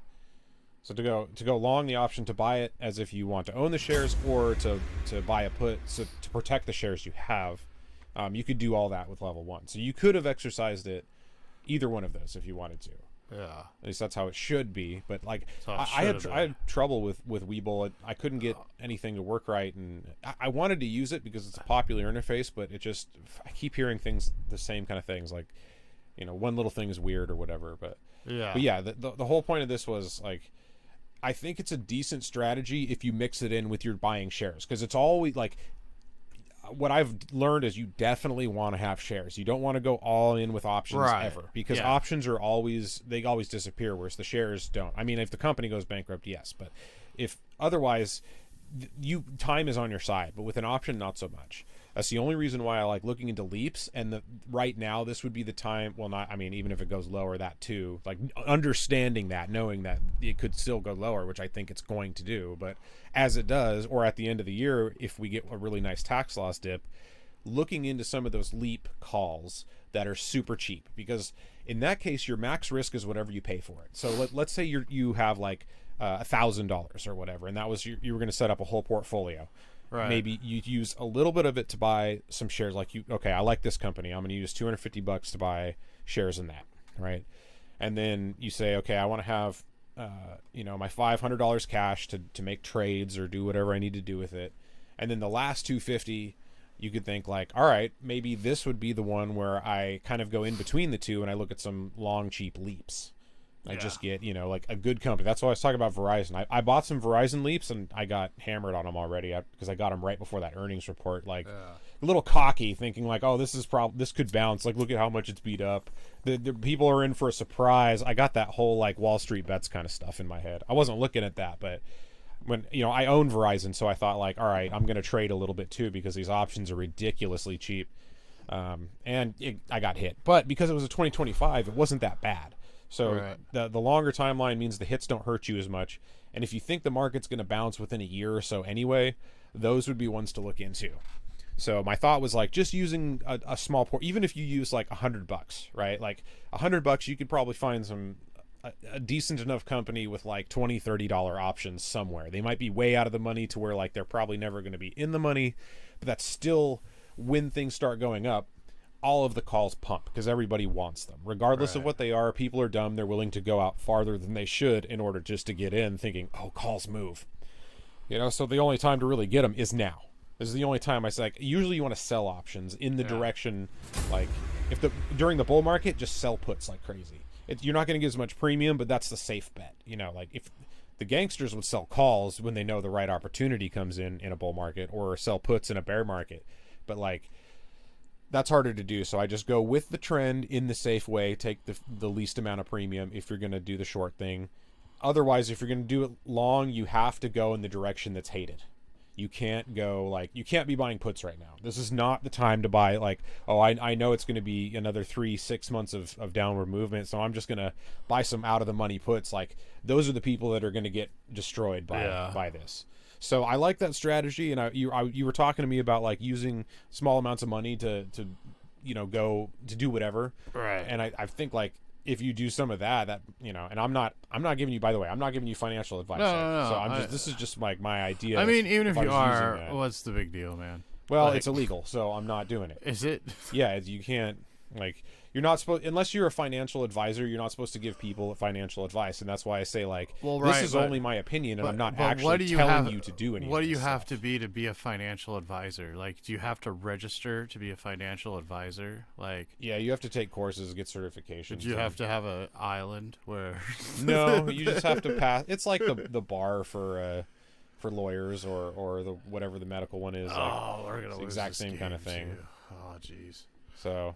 Yeah, I definitely. So no, I'm not. I'm just as my opinion. But like, if someone was looking for, I lost that. Another strategy, people that are afraid of options, like I understand why people don't like options, and they are dangerous. But like, I do think when you have a small account, to make a decent amount of money in the longer term or in the midterm or whatever, it's kind of your only bet. Because if you're buying, like, let's say I'm buying some shares of Verizon, right, and I have like $1,000, and over a year I turn that 1,000 into like 2,000 or 3,000 or whatever. Like that's the rate at which I'm able to put money in, and that's decent. Like that's better than a lot of people would be able to do. Just buying shares with that is going to take a very long time to see the actual, unless you get lucky with like a penny stock or a lower price stock, like, right. Or if you find a Tesla or whatever, which is very unlikely. But with options, I think you have the ability to actually make an okay amount of money as long as you don't allocate too much to it, because a little goes a long way with an option. That's why I own Verizon shares, and I bought those cheap leaps. Like I have 2.5 years on a $60 max risk contract. Yeah. I lose, it goes down, 2 years it doesn't work out, I lose $60, big deal. Like you can abuse that and buy hundreds of those contracts or whatever. That's not the way to go. But like, buying a couple of them, I think it's a good hedge. And you could buy puts. You don't have to buy calls. Whatever it is. Like I wouldn't buy puts right now, but I'm saying you could use the strategy in the other direction as well if that was what you were thinking. So I don't know. That was just, it's kind of something I've been doing actually, because my account, I use a decent enough chunk of change to trade, but when I get hit, I need to have something else. And well, yeah, that makes a lot of sense. Like, and that's kind of, that's the stuff everybody wants to hear about, and that's kind of like why I brought up the financial advice thing, because it's like that's the tips people want. You know what I mean? Yeah. Like, and you got to be responsible, and people have to make their own decisions and stuff. But when I talk to people about investing that are new to it, or maybe just outside of it, that's what they want. They're like, well, what can I put $1,000 in and have like $5,000 next year? And a lot and I'm like, well, crypto, but yeah, crypto. You could have 5 cents next year. You know what I mean? Yeah. And I get the whole not financial advice, and I am just kind of ignorant to the legality of it, but. Well, and that's why, because people take advantage of you, or can take advantage of that. So, yeah. What, could you name another financial advisor other than Jeffrey Epstein? Because I can't. It's the only financial advisor I can name. That's I mean, of all the financial advisors to pick, I mean, that is one of them. He's the most infamous. Yeah, he definitely is. That whole thing is so weird, man. Like, I keep hearing this, I guess it's a meme at this point, going around, be like, Ghislaine Maxwell was the first person to be charged for trafficking to nobody. Like, she was fully... Oh, I heard that too. That's retarded. Yeah? I'm sorry, but it is. It's retarded. She was charged with trafficking for Jeffrey Epstein. Right. But, like, they don't have, like, the who she was trafficking them to. That's Jeffrey Epstein.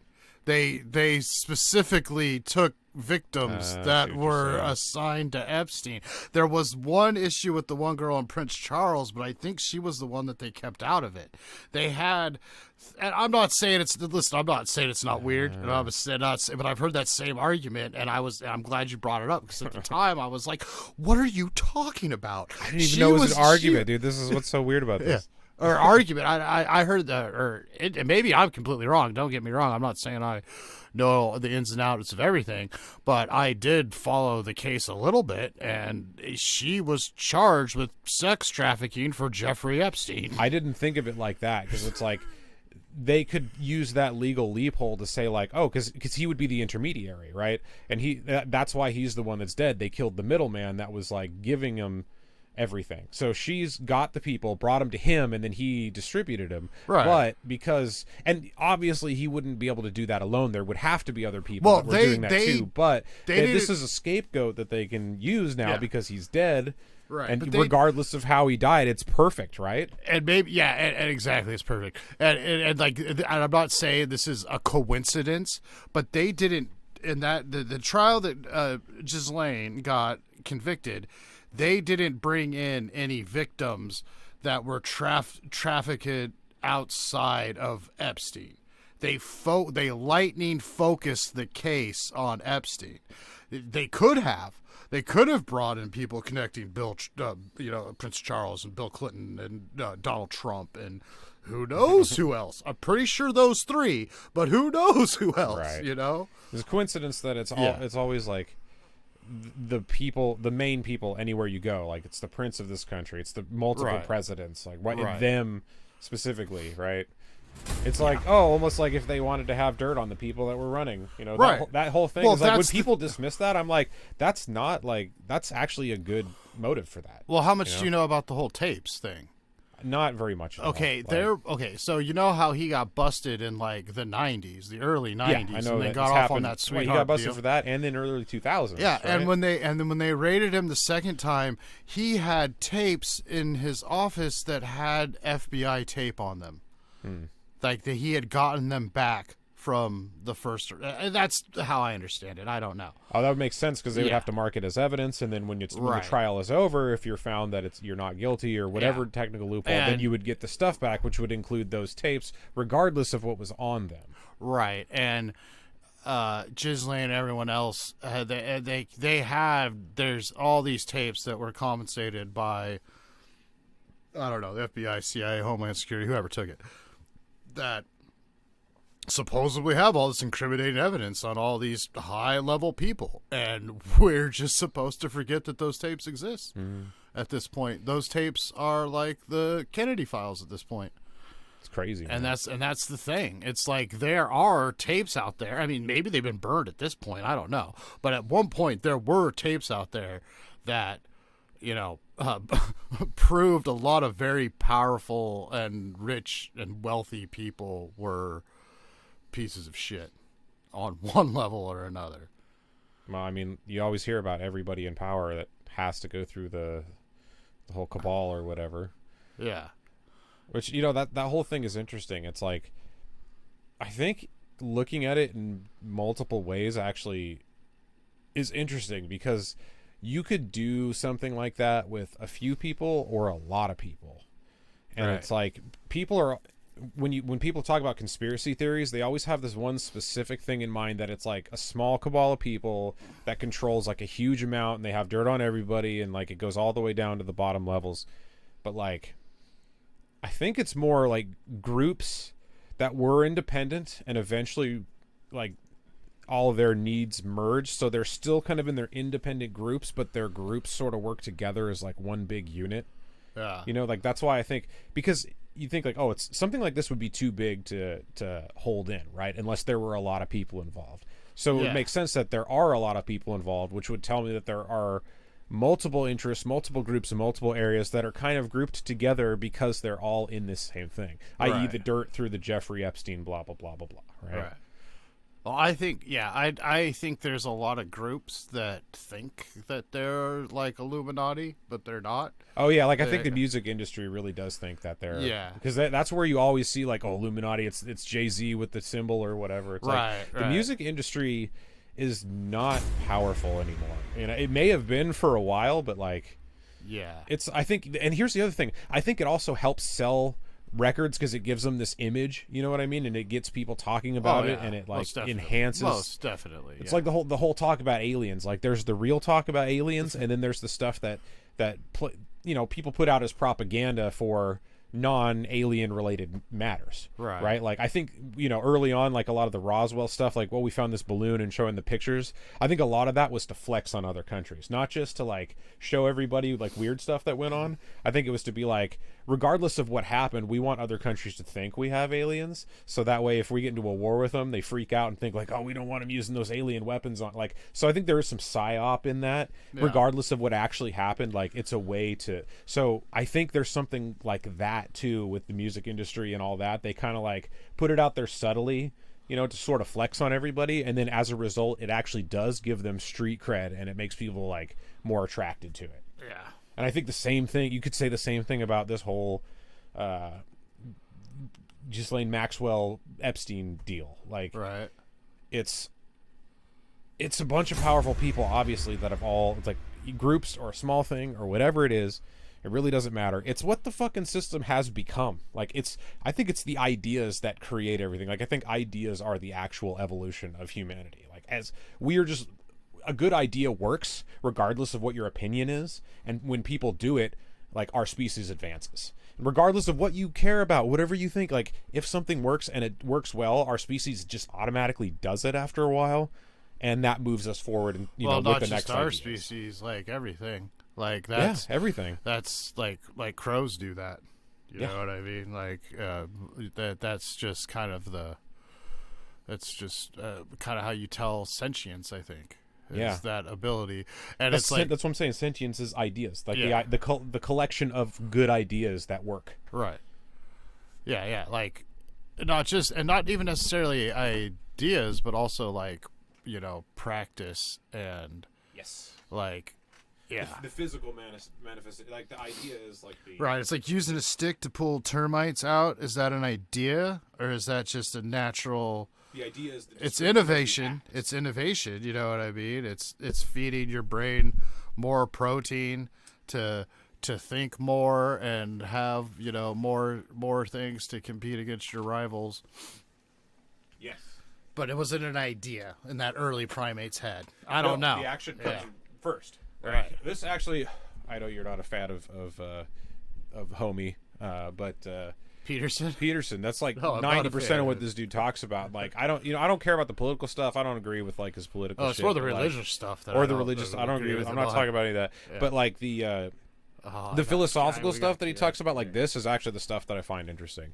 And like the reason, I don't remember why I got onto that whole thing, but too bad. 2 losses, right? So we've barely had any. I think I've had 4. Yeah, I just lost 2 in a row though. Like, that's I'm fucking up. 3. I lost 3 in a row. Oh wow, I suck. Yeah, you're good. Those are 3 in a row there too. Jeez. Whatever. I'm still up. I don't care. Well, you've done a lot of matches by this point. Yeah. But okay, we were talking about how the kind of the philosophy behind like early evolution, and you were saying that like. Something about Peterson and how I've heard his stuff. I actually don't find him that like when he gets into like actual like scientific stuff. I don't always agree. I still don't always agree with him. I don't always like his take. But that I can tolerate that. It's when he gets it and the religion stuff, but the symbolism stuff. When he goes off on symbolism, he sounds like a crazy person. You know what that? I'm sure that's his book. Yeah. I'm sure that's like how he sells, because that sounds like an author. Well, he's a psychologist. He's not a neurologist or a biologist. He's a psychologist. Like, that's his degree. Right, but he's delving into the... Well, I mean, we're going into the other stuff he's talking about. But yeah, anyway, I wasn't bringing up him to actually talk about him. I was just saying, like, that...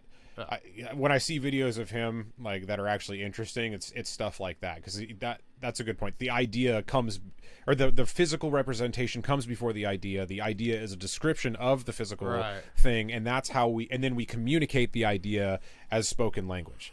So it's like, that's actually a really important statement, because like you're saying which one came first. Like, yes, it's the thing that comes first, and then the idea is the description of it. Right, and the quote unquote idea could just happen by random chance. Yeah, like and it's stick could have just fell in the termite mind and then fallen out with termites on it, and then the early primate just made that connection, right?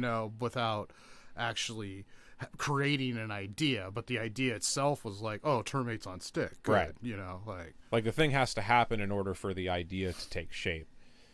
And they... Right. And it did. And that's you know, it's going back to that whole thing about like primates and sticks and all that. I kind of got out of the whole like stoned ape theory thing for a while. Like it was like really interesting at first about you know, the early primates finding mushrooms and that being one of the things, or other psychedelic substances, not just mushrooms. But that was an easy one because they're abundant, and then that expanding the mind, because that makes sense, because that's why people use most any drug. I mean, not counting ones that have to do with feeling for like pain and stuff like that, but like any kind of mental drug, like that's what you're trying to do. You're trying to expand the mind. You're trying to like go around something. You know, or they were just, I think it was more like they were hungry, and then they're like, oh, this is interesting. You know, well, that's first, but then, you know, once that starts coming on, then the ones that actually have an expanded mind and are thinking of that stuff are the ones that move. You know, and once you start that process, then they continue. Yeah, what's crazy about it to me is like, what's the plant's motivation? You know, like even like with caffeine and stuff, like these plants that have no like sentience or any intelligence that we can map, at least, like produce these things that like completely exploit their surroundings, completely like dictate like the evolution of the most intelligent species on the planet. Like the stuff that fungus do outside of hallucinogens are crazy when you think about what it is to like our environment and our ecosystems. Like, you ever heard that Stammet guy, like Paul Stammet? Yes. I think his name is. Yeah, he had a bunch of stuff about that. But yeah, you're right. Like the plant's motivation. Well, and here's the thing. Maybe you can say like, all right, maybe it wasn't a motivation. There are tons of plants. You think with random chance, and like genes just, you know, every so often messing up, creating new things as time goes on. Like eventually something might arise in which it would a chemical would exist in it that interacts with a species in a way that makes it hallucinate, and then you happen to have a species that is intelligent and can take advantage of that hallucination, because it happens to other animals too. Running a gambit, it's like running the gambit that something around is going to find what it's producing useful, and then that's assuming it's trying to produce. I'm not assuming it's trying. I understand the random chance and evolution and everything, but it has to succeed, whatever it is. Yeah. You know what I mean? So, but once it does, it's programmed to do that, so it's just going to keep doing that. Right. But was there just a time when, like, you know, the plants produced, you know, highly addictive things that killed you the instant you ate them? You know what I mean? I guess they still do. Yeah, some do. It's everything. They're all. That's why it makes sense, the whole random thing, because there are going to be ones that do that, and that is successful because it keeps them from getting eating. And then there are going to be the ones that maybe they were supposed to do that. They were supposed to poison you, but a gene malfunction made them not as poisonous. Right. And because that's what, like, most drugs that we do are like to some degree a poison, but we just do it at a level that like we get a nice effect. So alcohol, at least. So maybe it's a poison that genetically got messed up a little bit, but that little bit led it to be, instead of killing you, it makes you trip. Right. So then the things are like, oh, look at that. So it lines that mutation happens at the exact moment that a species with a brain capable of developing like that is around too. Or it just has to happen. So maybe they happen independently and eventually they intersect. Yeah. Or fungus could just be a, you know, life form with an intelligence we don't comprehend. Oh yeah. You know, there's the whole like the superorganism of the fungus, the one in Oregon, the network. Yeah. The one that's like the largest ecosystem on the planet or something, they say. Yes, because it's a thing that hooks up other things together. Well, that's a lot of people, a lot of stuff I've seen is they're thinking that like every ecosystem is like that. Every ecosystem has fungi on some level connecting trees and bushes and all these things. It probably does. Yeah. Remember we were talking about the whole, I lost another one. But it's all right. It was a bad matchup. We couldn't go any of our good stuff. I'm already. We could not win another one tonight, and I'm like way happier with everything. This is great. Yeah. No, you've got a good start, and you can grind out yourself on your free time and get little more familiar. Well, now I have direction with these things. Like you explained a lot of this stuff the first time, but it was just so much information overload. I couldn't remember. That's why I asked you at least like twice about some of the stuff that I know you'd already explained, because I just need to hear it It's in a repetition. Lot. It's a lot, and like it was a lot easier when I started. Like, there's a lot more sets now. There's more formats. There's more like cryptocurrencies. There's like more rules with how you earn, and like it's just become a more daunting task to earn. And unless like, and even you, like, you know what I'm saying, you have a background in fantasy games and you have a background in investing, and you saw the value. The thing you didn't have was free time. Like I said, I have no doubt in my mind, if you had hours to dump at it, I might have fucked this one up too. But yeah, that's what I'm saying, is the game needs this. Like, I don't know if anyone's still listening, but like, we need people to get in and show their friends. You know what I mean? The problem is that there's a lot of I talk to a lot of people about it, and they just have such a bad opinion of cryptos and NFTs, and it's really hard to turn them around right now, when like a lot of my crypto and NFTs aren't worth what I paid for them. So it's really hard for me to be like, yeah, you know, I mean, I'm not dumb about it. I sold, you know, most of my stuff at the peaks, but the stuff I held on to isn't great right now. Oh yeah. No, I'm underwater on freaking everything. I think I have like one long position out of all of my, not counting options, that's up. Yeah.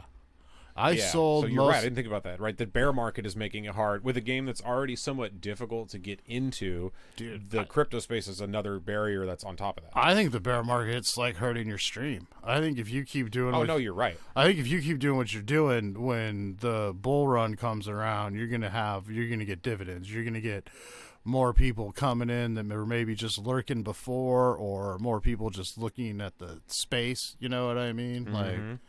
Are you comparing it to like the spaces that you were looking at last year versus this year?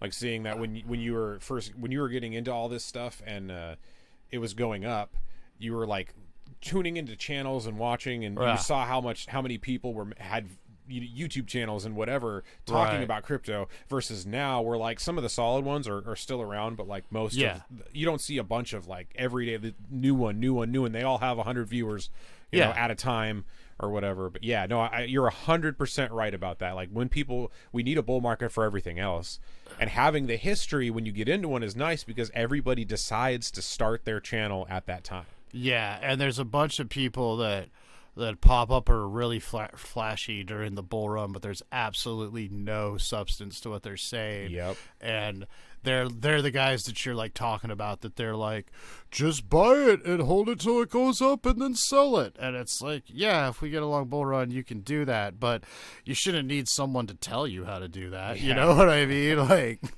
yeah, it should be obvious, but it's not, because we don't talk about investing. And like, I think honestly, I think like half of the United States is invested roughly, and if we had a higher number of that, I think a lot of people would actually, like, we could pull a lot of people out of poverty who could then pull their communities out, like people that are tied to it directly, just by having like a retirement. You know, like I think if people had some kind of a retirement, or at least something to borrow against if things get really bad, you know, and watch it grow over time, then it's something you want to keep. Because like once you do this and you see like it's a real thing, like you get into any collection and it's interesting, right? That's what this is. It's another collection, but as you see it grow, you see it as a valuable thing. Whereas people that don't care, they throw a couple of bucks to gamble, they lose, and like whatever. But they're not looking at what else are you doing with that money. What are you doing when you're not investing to continue to grow? Like, or are you just spending everything you have, like most people these days? When I used to deliver pizzas, I would deliver pizzas in college down all night, and I would make like $20 or $30 worth of tips, and then I would go straight to the fucking casino and blow that on fucking slots, or maybe poker.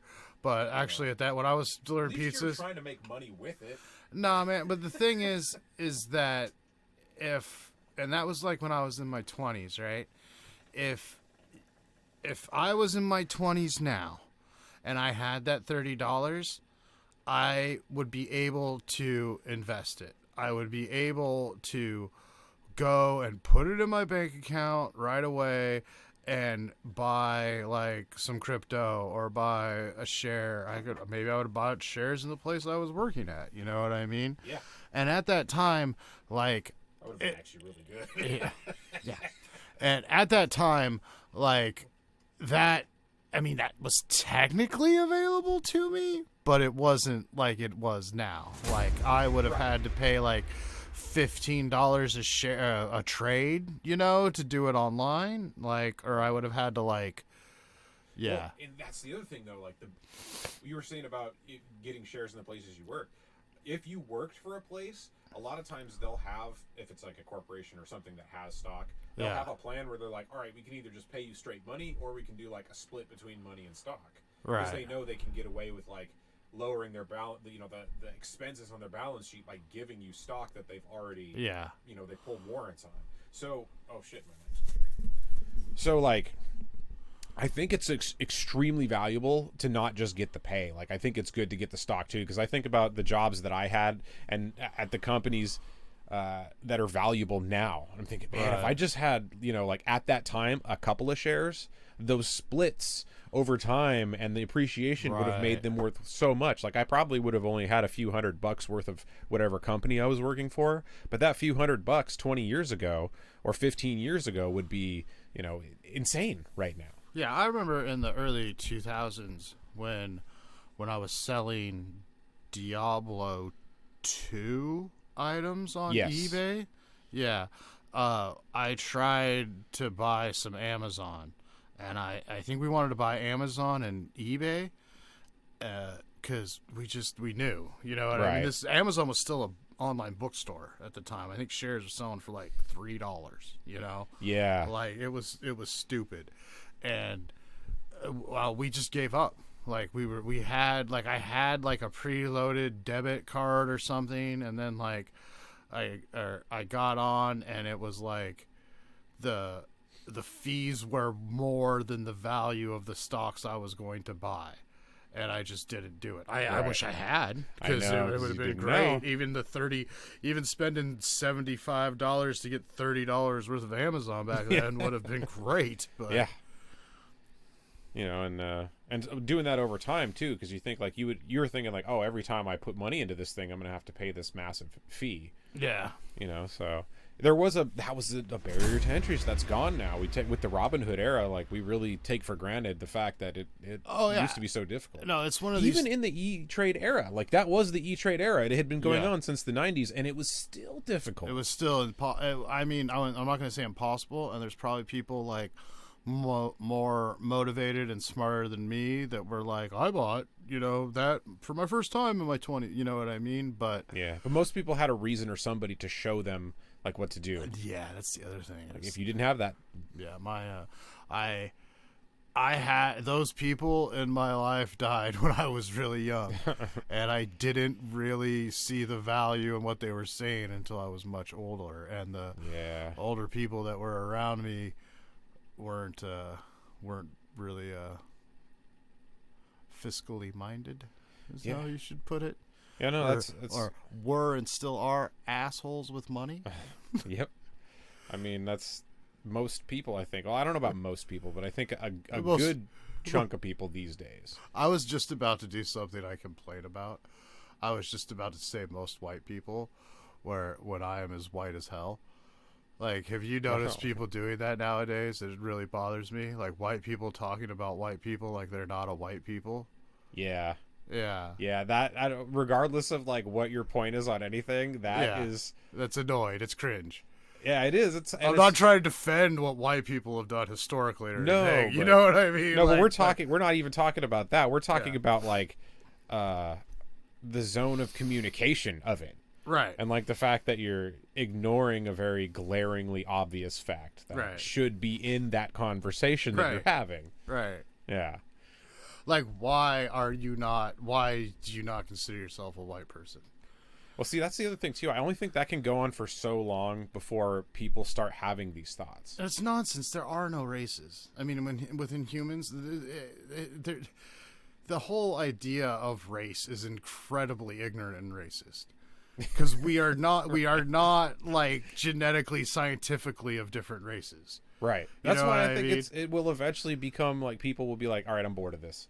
Because that's the fact. Like when you explore everything, you eventually have to start paying attention to the stuff that you've been willfully ignoring. Right. And once people finally pay attention to like the fact that we are all the same, like here's the thing, like 95% of the world is white if you talk genetics. 100% of the world is black. Right. Everybody is black, like we are all the exact same thing. Like it's just been like, oh, this one was just lived over here in the cold, like not so sunny space. That's it. It's the same fucking thing. You might be able to take like someone, like a person that lived in Africa, that like has bred in Africa for like thousands of years, and then like someone who's done the same in like, I don't know, Ireland or Japan or whatever, and they've just only bred amongst themselves. You might be able to take those people and find some like genuine genetic differences and different, but it's not enough to warrant them being of a different race. Right. That's just an ignorant statement that makes no fucking sense when you really get down to it. Well, and it's like we're being taught to fight about this issue, and like as the stress of fighting wears down on people and they just don't want to do it anymore, they'll be more willing to look at these things and be like, oh yeah, this is even fighting about this is stupid. Because it's like my whole point is like if you're sitting there building a rocket ship, you got like some people working on the rocket ship and then some people sitting there working like yelling about the fact that there's not enough people of this type working on the rocket. It's like we got to finish a rocket, bro. We got an asteroid heading for our Earth, and then this. So it's like once you realize Trevor Moore song, or like let's say you're you're in the wild and you're gonna die. You can't find food. It's like do you sit there and you think about that, or the thing about races and stuff like that, or do you go find food? Like when you get to those scenarios, like that discussion is pointless. Even though it's pointless now, it's even more pointless because it doesn't actually help what's going on. So it's like you can either sit there and talk about the thing and not work on it, like you can discuss the bad points of it and not work on it, or you can get into the thing and actually work on it.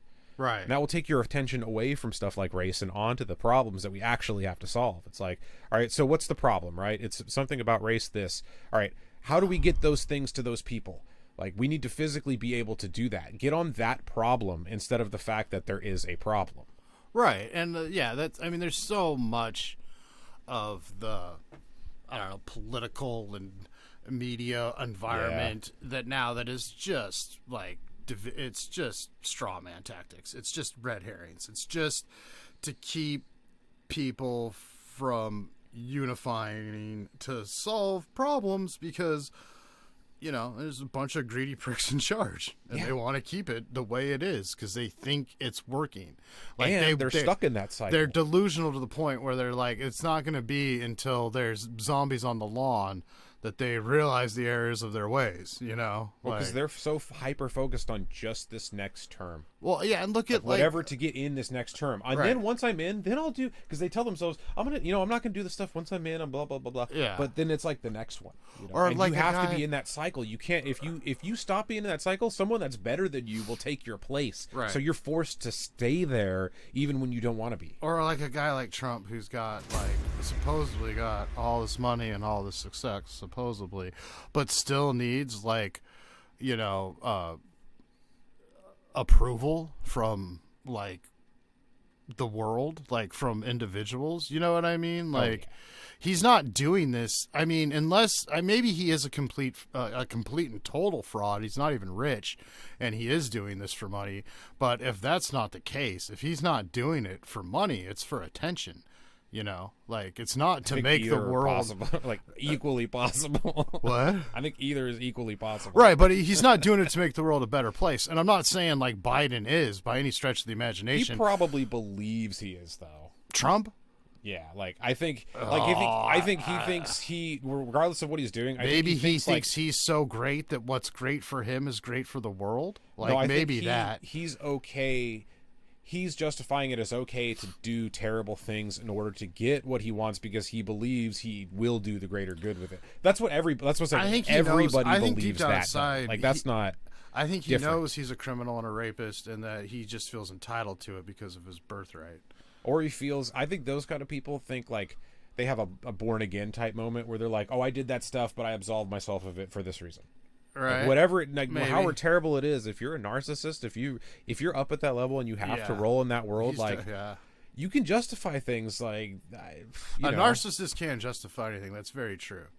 And he is definitely a narcissist. So you might be right on that. I might be making the mistake of looking at him from a rational lens, and you might be completely on point. Well, yeah, because like, do you think he views himself? That's what I'm not saying. What he's doing is right. Do you think he views himself from a rational lens, or no? Like, definitely not.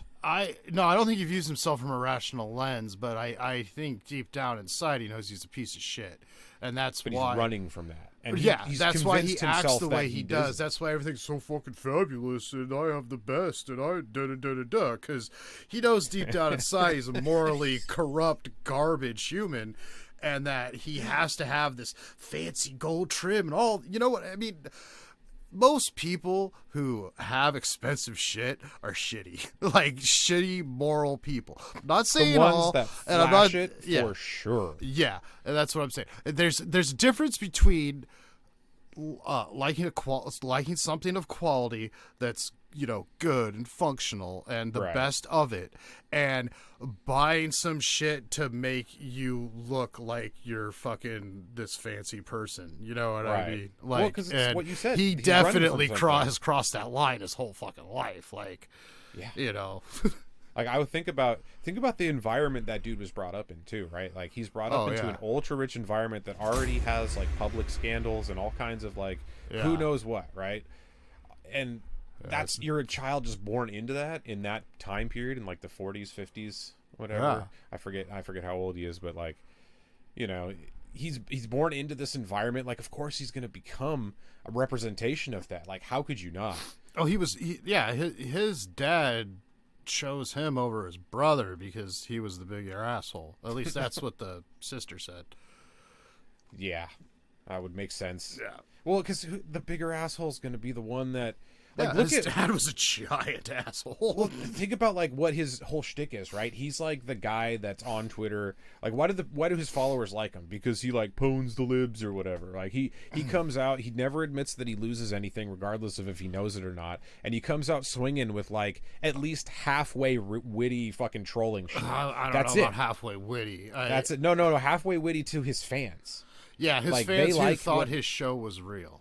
Yeah, like, well, have you ever heard like people that like him on videos talk about him and like he loaned him, he's playing 4D chess, etc. It's whatever. It's like he just has half enough of a thing to make them think that it's witty, and the fact that he's willing to come out and say it. So that's why I was saying like the asshole thing. Yeah. Someone that's willing to take the punishment of someone that does that, because like think of like the hate that dude gets versus anybody else you've ever seen in your life, right? Like it's on a level that like I don't think your average person could take that kind of hate. Like if I was in that position, I don't know if I could take that. That's kind of really shit. the point. You know what I mean? Like when he was first running, he has to be like to take that. No, I had that. That's really reminds me when he was first running. I had an argument with a conservative friend, and who was who voted for him, was planning on voting for him, and I said I didn't think that he had the character to be as hated as he would be if he won that election. And I mean, I'll admit I was wrong. I'm not saying it's character that brought him through, but he found a way to be hated. I don't like though when they're like, he's like the most prosecuted president ever. It's like, because he's done the most shit. Like he has like 30 fucking scandals that would have ended any other fucking president, dude. Like 20. I could probably name 20 things that he does, and that's not even in just random tweets. Maybe a couple tweets we get in there because there were some pretty epic fucking tweets, but like the Bannon scandal, like I wouldn't even, and for the record, I wouldn't even include Russiagate because I don't think Russiagate. I think Russiagate is a fucking CNN hoax. You know what I mean? Like, not a hoax, not a hoax, but like Yeah, it's like all they had to do is like, okay, take suspicious stuff and run with it. That's all. That's all they had to do. I think he called the Ukrainian guy to try to blackmail him to get dirt on Biden. Of course he did. I think that happened. Why wouldn't he? I mean, it did happen, but I think he also legally didn't say anything that would, like make it a legal thing, just like the election shit in Georgia. I think he attempted to do that. Like what he said was what got him. I think. No, they're getting him for the Mar-a-Lago and for January 6th. Well, I mean, like what Georgia, they couldn't get him because he didn't say like you need to rig me 5,000 votes. Exactly. He said like you need to. I would really like it if you found me 5,000 votes. But he was not careful enough that they didn't think they had at least a shot. Like the reason they went for it is because they thought they had at least something in the language to have a shot at impeaching him. It wasn't like they didn't go at it because they knew they had zero shot. They were like, there's something in here to where maybe if we word it well with really good like expensive lawyers that we can get something. Yeah. So like he was he was as careful as he could be to try not to be. That's the whole thing when you're president. You have advisors that are at least like hopefully somewhat competent in like, okay, you can only say this shit. Like he's ever alone or whatever. Come on, dude. No, they don't even leave him alone now. But like that whole thing, isn't that, what's crazy about that? I only recently started thinking about like, oh yeah, the reason that Trump even asked that was because there was suspicious shit going on with Biden too. That's why you notice like two suspicious ass dudes in that same region happen to be present back to back, and they just happen to be opposing sides. Like, that's a fucking coincidence or something. I mean, it is. I mean, Biden didn't do anything with Hunter that Trump didn't do with his kids, right? But so that's what I'm saying. Like, he is both ultimately the hypocrite at the end. But, no, I'm not saying the dude's not, but I'm saying it's interesting now that plays into it because we're having this whole thing with Ukraine, and suddenly it's like, wait a minute, when you want to think about why the shit's going on, like the fucking pipeline and all that, like, I have no idea who did that, but like the U.S. and a few other places just have such good motive. And weird statements like the whole Biden, like, we'll find a way to do it. Like, how? I think they knew what they were doing when they told him to say that shit. You know what I mean? Like, they knew this was coming. They knew eventually there would be some, like, it just, come on. Yeah, for real. I mean, the stuff with Biden is so dirty too. And yeah, like the whole stuff with Hunter is like, it started out that if you even brought up his laptop, you were fucking mega, conservative QAnon guy. And like now it's like, well, there's no proof that anyone that paid him to talk to his dad got to talk to his dad. And it's like, oh, okay, but can we admit that he got a lot of money from some shady ass people who wanted to talk to his dad? Because you guys kind of just jumped past that part of it. That's how they do, man. It goes back to politics. It's like the win, it surpasses everything else. They have to, like, regardless of, because either the other side is so bad or they just want to keep more likely they want to keep their people in control. Because if it's all the fucking money, man. Like, that's the real thing. Like, when elections happen, like, that's what's weird with the market right now. We got an election coming up. Yeah. If things change, then like huge moves can happen in the market from the adjustment of the contracts. That's why I'm realizing like how big these elections are, which I never paid attention to this part of the election cycle, or like when I was younger, many of the other measures you'd vote on, I'd mostly just do the big stuff and call it a day. But like now it's really interesting to see where this money moves, because I realize when people change hands, like huge shifts in all kinds of places happen. Yeah. All beat up. Yeah. Is it too late to vote? I haven't voted. No, you're good for a little while. I think it's till, I got the absentees. 10th or something? I got the absentees. I got to send them in. Yeah, I haven't looked at mine I don't either, really want to, though. I could just abstain from voting, and I do that sometimes. And like my girlfriend and her kid like give me their ballots. They're like, just vote for me, you follow it. You know how many people probably do that? Yeah, I probably shouldn't say that. It's like a crime. Here I am complaining about dude, you're foul today, trying to get like everything on your ass. No, you're a streamer now. If people see this, like, you could get strikes, and you are beholden to big tech, even though you want to be around it, which is why Brave.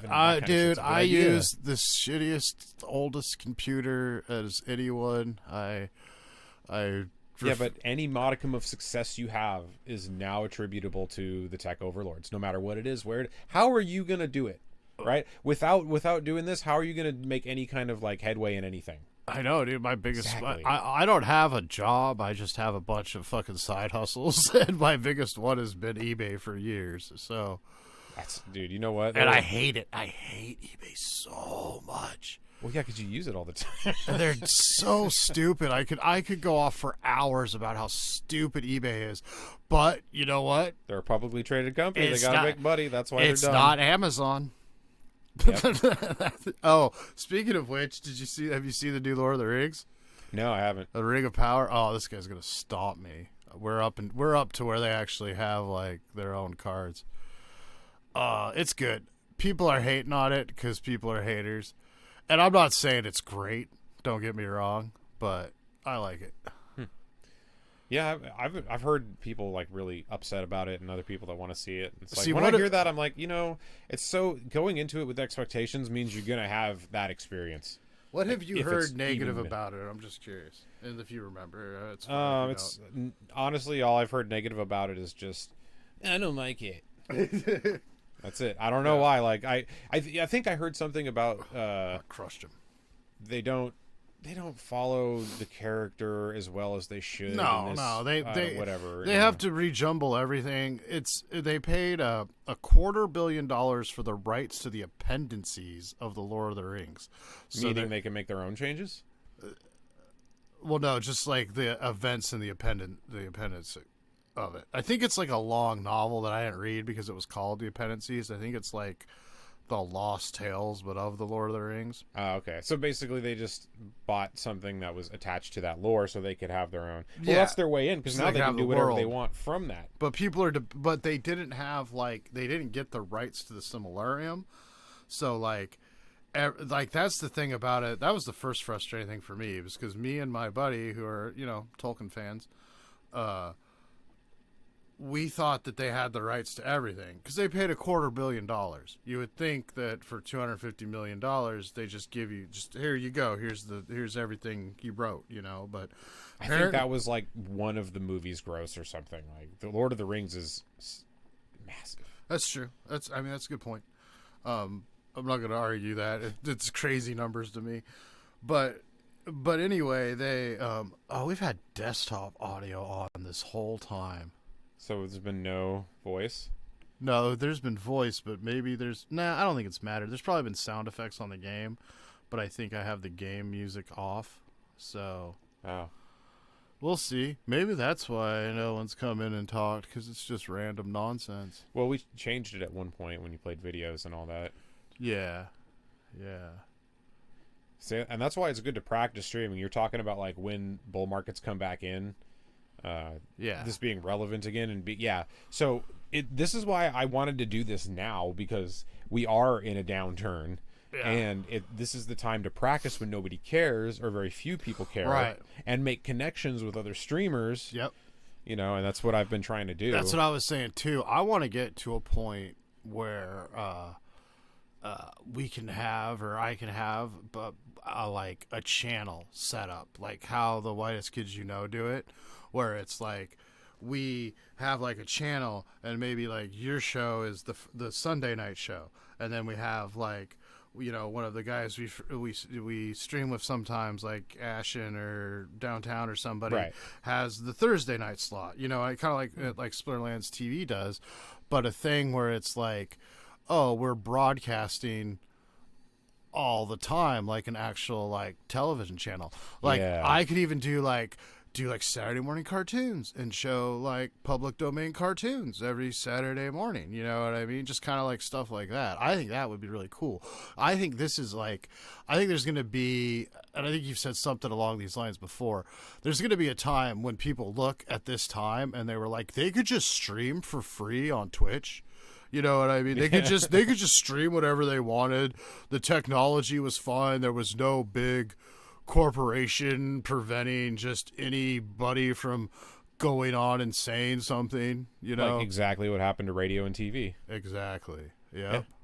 No, I've been saying something similar to that for years, because that's what happens with every new medium. Is like it starts out free, like the internet when we were kids, right? The internet was this like big free domain, and you could really get actual information. You just plugged there. your phone cable in, and there you go. People didn't care enough about it to regulate it or do anything to it. It really was like the Wild West, and it was fucking amazing. Yeah. But it really did have problems. Like when you talk about viruses that you just get from any random site that destroy your computer completely and you lose everything, like that's more in those days than even in like the 2000s. I did have to like throw away computers in the 90s because it was just, you know, we had computers that were like, if you're going to download bad stuff, do it on that.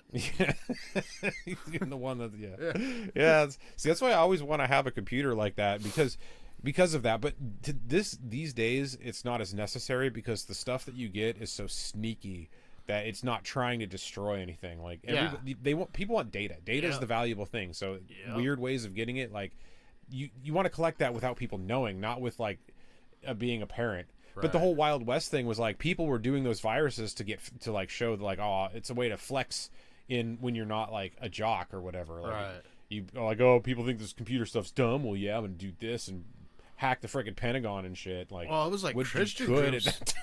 Christian groups were one of those ones doing a lot of those ones that got you on porn sites. At least that's what I heard. Christian groups on porn sites. Yeah, like the viruses you get from porn. They were like people that wanted to punish people for watching porn. At least this is something I heard and chose to believe. I never thought about like people wanting to fund viruses for a like that makes so much sense. Right? Because why would you do it? I mean, it's to be a dick. There's not a like big financial gain in it, you know. But unless you're holding something hostage. Yeah, and I think it's because of like movies and stuff. The hackers are always just like, I hate everybody, so I'm just gonna do this for no reason. Right. Whereas like, because that's the thing, you get which the hacker no that's just mad at the world. motivation to do anything. Like, right. Well, maybe a crazy guy once in a while, but because they're mad at the world. Right. And they failed so much that they get to a point where they're like, well, I just want to destroy it. Like everybody's had that feeling in some way. Like put it all to the ground. Yeah, all down to the ground. We've all had moments where we're just like, man, I can't do it. I'm not successful at anything I do. It sucks. I hate everything. Like I'd rather just like this stuff all go away because you're just mad at it. Right. But like somebody can be deranged and take that statement farther, which is why I think it's better to like take care of people than to try to like shield against them, which I think it's like some people in the world, some influencers of large status, whatever you want to call them, are like trying to like separate themselves from everybody and protect everybody in case things go down. Right. But like the way to make things not go down is to like get more involved with everybody. it's really simple. Like if people's needs are taken care of on just a basic level, not everybody needs a fucking yacht. Like if people can just have a place to live and meals to eat and stuff like that, like that goes a long way to preventing like crazy motherfuckers from going and shooting up stores and stuff. Yeah, and I honestly, I don't think the whole crazy thing, like I don't think it's not as much of a reality as they make it out to be. I mean, like, the whole media environment right now is just, like, disgusting. Like, it's not, they're not reporting truth. They're not, it's all about the dollar, you know? Yeah. And I'm not saying like, it's fine if entertainment is like that, but that shouldn't be what the news is. Right. You know, you shouldn't have to have a charismatic news anchor. You know, you shouldn't have to have Tucker. You know, Walter Cronkite should be fine. Tom Brokaw should be fine. Yeah. Like, you know, you should have a guy that's kind of boring and kind of just, you know, says both sides in a monotone. Yeah. Well, I mean, like, think about where the direction of news went. Like, I was just thinking the other day, I go to a gym where they have like all the different main cable news networks up so that like anybody but they're all, you can only hear them if you tune into them, so you don't have to listen to them. I just hate them you can in the see their background. screens. I hate seeing their stupid faces. Well, and that's the thing, I was looking at it and I was like, you know, news is significantly different. It's like in these big like crazy light show studios with like a panel that's super bright and they're all like semi-attractive to whatever demographic they're trying to reach. Right. And it looks like something that you could just look at without having to hear, right? Because it is. Like they've embraced that image part of it because they realize like humans are visual creatures, and if we can catch them with the bright lights and the attractive people and the movements in just the right times to keep them from getting bored, like scientifically proven by whatever research that marketing has done for the last thousands of years. Yeah, absolutely. So yeah, no, it's all about. That's so crazy. Who wins in something like? Well, you got two different summoners, I guess.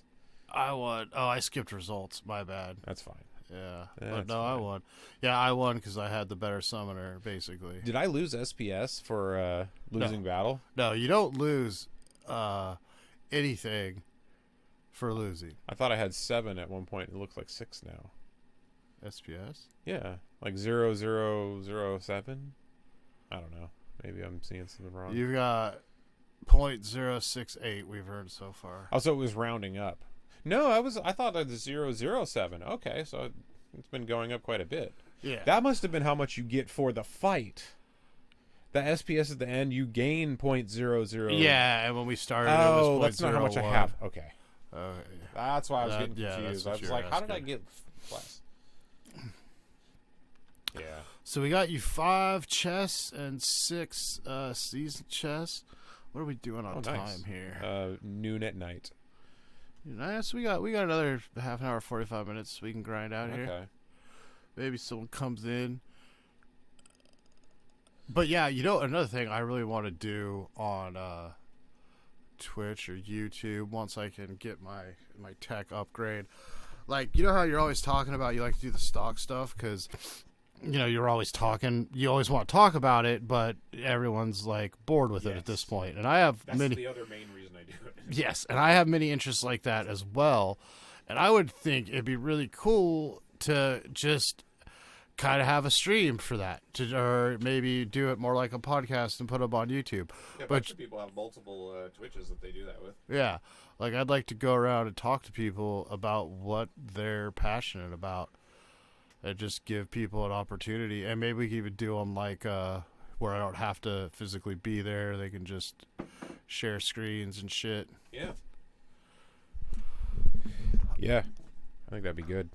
Yeah, I'd like to do that. I think it would be Well, you could just do it on the channel you have now because it's not like, I have stock in my name. I'm kind of like stuck with that, that's what I'm saying. You could do whatever you want. I need a tech upgrade. And actually, you could set a schedule so you're like, all right, Tuesday nights I'm doing Splinterlands, Thursday nights I'm doing interviews or whatever. Yeah. So that way, because do you have a schedule going right now, or you just kind of do it whenever? No, I have the schedule going, but it's like kind of hit or miss. Like I raid you before you do something pretty much always, and then like I have this one set up there, but I have to skip it most. This is our second one in like 2 months or whatever, so I skip it. I skip it most weeks, and then like I just kind of create other spot ones. But yeah, I want to set it up more. I just need to tech upgrade because like the only thing I can do at my house now effectively is just like stream me playing Splinterlands and audiobooks, and it's kind of hard for me to even like acknowledge chat because it shows it on the screen. I don't have another screen to hook up, so it's like clunky. I don't know.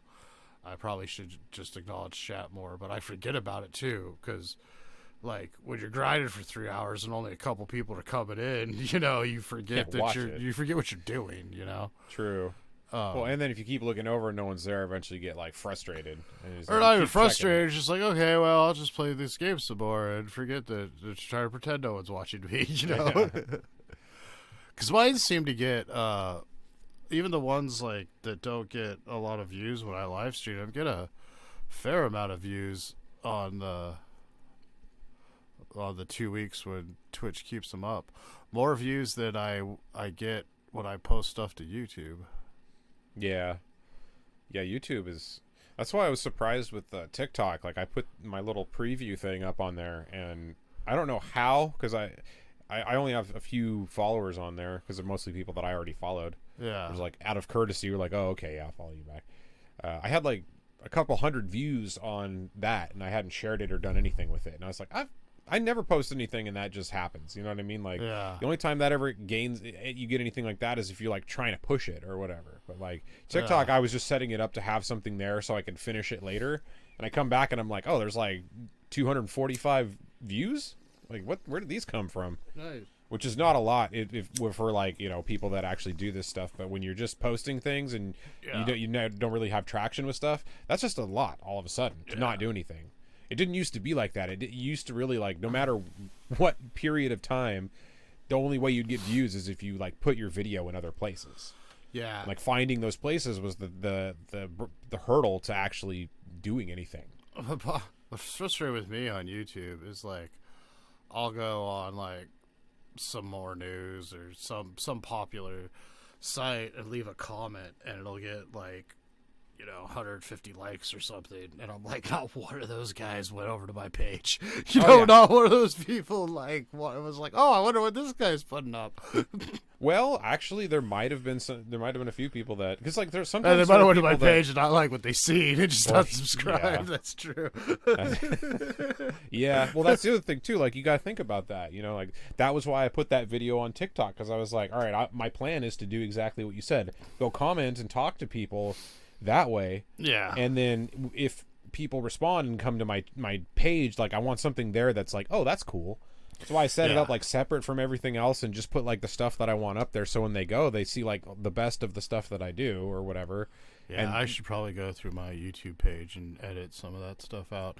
But I kind of like it because my old podcast is terrible. I should probably take it down.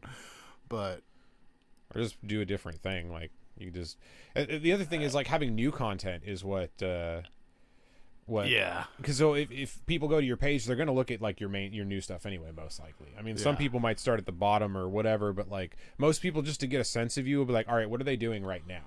So if you just have like put up a few videos of current stuff, they'll be like, oh, this stuff is from this year. Yeah, I'm going to see what they're doing this year, as opposed to be like, oh, this thing was 5-10 years ago. They're not going to care as much about that. But yeah, at the other times, like, well, maybe you do that just in case people don't like that stuff, because then you have like a chance to succeed in this area without having to deal with everything else. We have some conversations that would not be okay in the current environment. Yeah, probably weren't okay back then, and we were just ignorant. But like, yeah, even more so now. Oh yeah. Well, and the other thing is like, there's the entertainment value of it, trying to be funny and shocking, and also point stuff out in a way that makes people uncomfortable, because that's how you remember things sometimes. Right. Well, no, there's some ones where we have some, like the ones where with you are like, I don't have a problem with any of that. Like, but like some of the stuff that's like just via Noah, it's just wrong. Like, but it's not though, but it is. I don't know. I mean, it can be taken out of context is what you're saying. Right. Which is a danger these days, dude. It's like, that's crazy now. And you know what? I kind of think like this stream, because I am saving them and putting them on YouTube. This might be like Shane and Matt's secret podcast. Like when you get big on like MSNBC or something, they'll come look at this and like cancel you. Yep. But then we'll do this and make more money than you ever would have off of MSNBC. That's the thing. I've thought like, I used to be like, oh man, I hope I don't get canceled if I ever like have any kind of success in the public realm. But then I thought, actually, the people that you know the most are the ones that get canceled, and the reason canceled people do well is because there are a lot of frustrated people that want to look to other frustrated people. Yeah, and I mean, well, in the case of Shane Gillis, he also put out like one of the best stand-up specials in like recent times. Dude, that dude came like, I don't know how long he's actually been doing his thing, but he just like blew up. And it was because of the fact that he got kicked off of SNL. And he dropped an amazing special. Yeah, but that was, are you talking about the one that just came out like this year or a year ago? Like during, like before the pandemic was over, the one where he started out with like the day they had to choose of the age of consent would have been bad for the fellas in that Congress. Was the current one, I think. Yeah, because I remember a bit like that. It talks about. But yeah, that's the reason he's but that came after the cancellation. Like like a year or two after he put Kelly Gillian Keeves out, and then put that special out. Right. He did like the podcast. He did like Your Mom's House and Rogies and all that, and then he dropped like one of the best stand-up specials of the year, if not the best. I think part of like the fuel from that cancellation plus the like success he was having, mixed together is what made like that special good.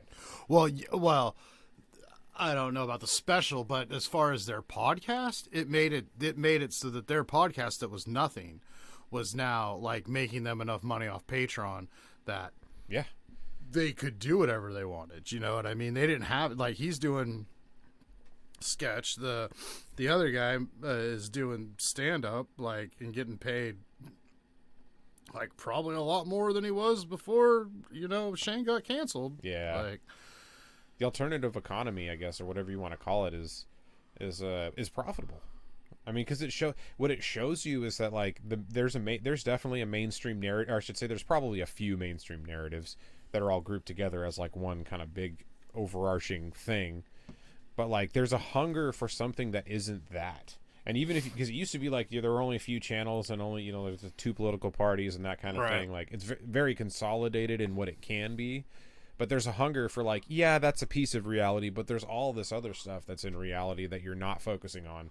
Some of it because you're afraid to, and some of it because it'll get you in trouble, and some of it because it sets people free. But there is more of it, like so much like we can't even comprehend it. So there's a hunger to be like, all right, yes, I get this whole narrow view you're putting. There are some points in this view, and there's a lot of bullshit. What else is here? Right. People want to know. Yeah, and that's the thing. It's we should be and past the point of like a lot of the petty concerns we have, but we're not. And yeah, I mean, I already said what I think the problem is, you know. But but it's also like we're mortal beings that live like a fucking 100 years if we're lucky, like, and that's not a whole lot of time. Like we get frustrated that things aren't advancing like fast enough, and maybe they're not, but I think ultimately what's going to happen is going to happen, and you don't really have that much influence on your time, your time here. You can't like turn the whole trajectory. You can just kind of put a little dip in it. Unless you come back as like a Buddha or like a Frank Herbert Gula, like you just get the that second one. Frank Herbert, the guy who wrote Frank Dune. Herbert. I couldn't hear. I didn't understand the words. The Gula. It's what the Duncan Idaho comes back as. Spoilers, kids. I know that ain't in one of the new movies yet, but Duncan Idaho's coming back. Hey, people never know, man. I mean, maybe not. They might not get that far. That's not until. Is that in the final third movie? No, it's not until the. That's not until Children. All I know is you've gotten me up to a platform where I can actually make real world money in a game now. Yeah. And well, that's the thing. You think you're gonna have some time to play in the near future, or what's your plan? Yeah, I'm gonna try to play. Now that I'm actually seeing you do this more, and because like I said, I'm gonna need a few times with you to get going. Yeah, and it's because you're talking about like I don't have the time. It's more I don't have the willpower.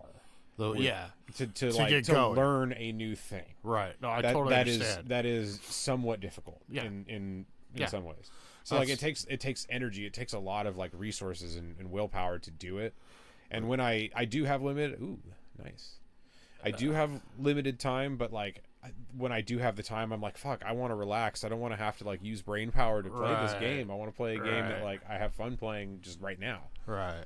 So, but there is real world incentive, so I want myself to learn it. So it's not that I'm trying to learn it to have fun with the game. It's like I want to learn it because it's actually a way to earn money. And it will become both. Like you've picked up a lot tonight, and you can always go back and look at these games later on. They'll stay on there.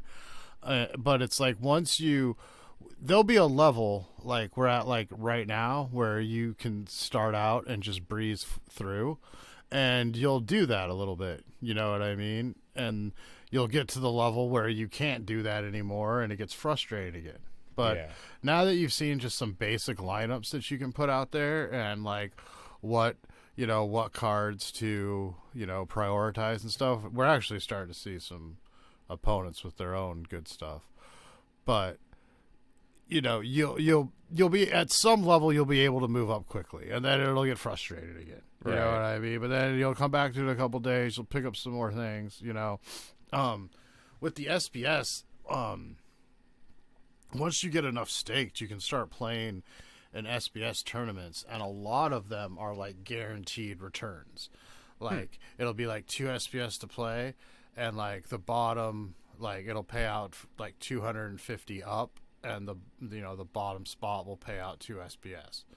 And a lot of times, once you get more SPS staked, the requirements go up, so there's less people in the tournament. So I'm in some tournaments right now where it's like you have to have like 6,000 staked, and the entry's like 5, but you get like 9 SPS without even having to win a game, and if you win a couple games, you get like 33 SPS. So, see, that's not bad. No, not at all. It's it's like $2. Yeah, and getting $2 3 or 4 times a season, and in addition to all the other awards, it's pretty good. It's pretty good. Well, your capture rate's at 65%, so that means rewards are going down.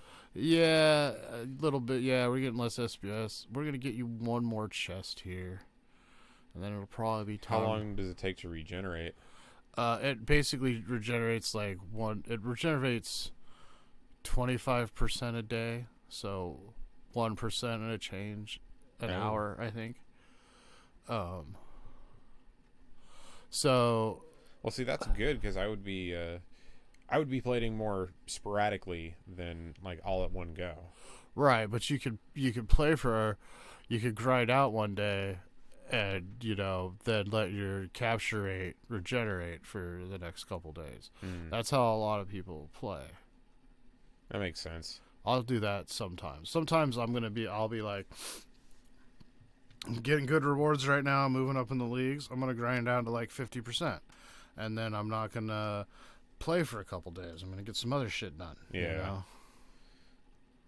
Huh. I mean, that is a good way to make sure people don't, obsessively play it. But really, it's so that people don't earn too much money. Well, it's also bots. Yeah, I was gonna say have a bot going constantly. Yeah, once you get under 50% too, you lose like dramatically more. I think I forget exactly how it works, but they motivate you not to go under 50%. But yeah, see, on this one it was reverse toughness, so that everyone has the toughness of the highest toughness. Oh, jeez. So instead of putting Seamus out there, I just played a bunch of little guys. It seems to be working because they all got the 6 toughness of that lurker there. Oof. That's gonna be a close one. No, my healing saved me, or maybe not. Oh, no. That miss did not help. Oh no, he got me. Boo. Boo earns. Boo earns. Dang, this is a lot. This is a close one, too. Wow. I know. I'm just trying to get you one more win to get this last chest. And then in 22 hours, you can open these. And then at the end of the season, you can open those. Oh, nice. So I at least have something to open no matter what at this point. Very cool. Yeah. So you're gonna get some cards. You maybe get some potions. Maybe you get some merits. Hopefully you don't get merits. They'll probably give you a bunch of small SPS drops. Oh, that'd be nice. Yeah. I just want to have something staked in it. Yeah. Well, you can see if you could buy in up here, but those links never fucking work for me. Yeah. Yeah. The only way it lets me load is PayPal, and it'll let me buy these credits here. I think that is another difficulty for a lot of crypto projects is the payment process and the translating, from their crypto into actual dollars if that ability is available. Yeah, and that's one of the things that really fucking turns off new players. Oh yeah. When they're like difficulty in doing anything with money? Yeah. Yeah. That's a huge one. Absolutely. I know because it happens with me. Like even though I do this shit, every time I try to do something new and I have trouble with it, I'm just like, no, I'm done. Right. With this. Or like you try to like verify your picture and it's like your picture wasn't verified and you're like, so I'm a thief, am I? You know what I mean? So I'm just someone who loads up ideas of random people and then takes a picture of my own fucking face thinking it will work. Like, you know what I mean? Like, yeah. There's definitely some bugs to be worked out. Like when you go to buy an airline ticket and they like send someone else a notification, like you fucking send fraudulent airline ticket information. Dude, stuff's crazy. But this was actually a really good session. I mean, watching you go through all these rounds was good because I know we weren't distracted by chat. Yeah, well, you're just chatting. That's why. If you had it on, we should have done it on Splinterlands. It would have worked. It probably would have had at least a few people on. I know this is about the time where it deteriorates and we get into more crazy shit. But I gotta get going soon. Yeah, but we should do more soon. Yeah, we got our see, like I was saying, like probably once a month-ish is about our thing on this. Yeah, which is good because then it gives me time to adjust and actually like try some of this stuff. Yeah, that's the thing. Like once we get your account going,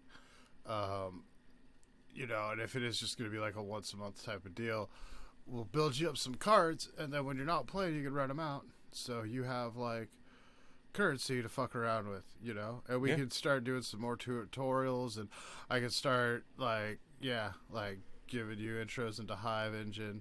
I wanted to talk to you about Rising Star. I sent you those emails about maybe minting some of your music as NFTs. I've been thinking about that actually. I never thought about doing it, but it's like, why not? Yeah, I mean, I'm about halfway to having enough currency that I just won free from playing the game to do it. So when I get up to that amount, I'll probably press you a little more. Okay.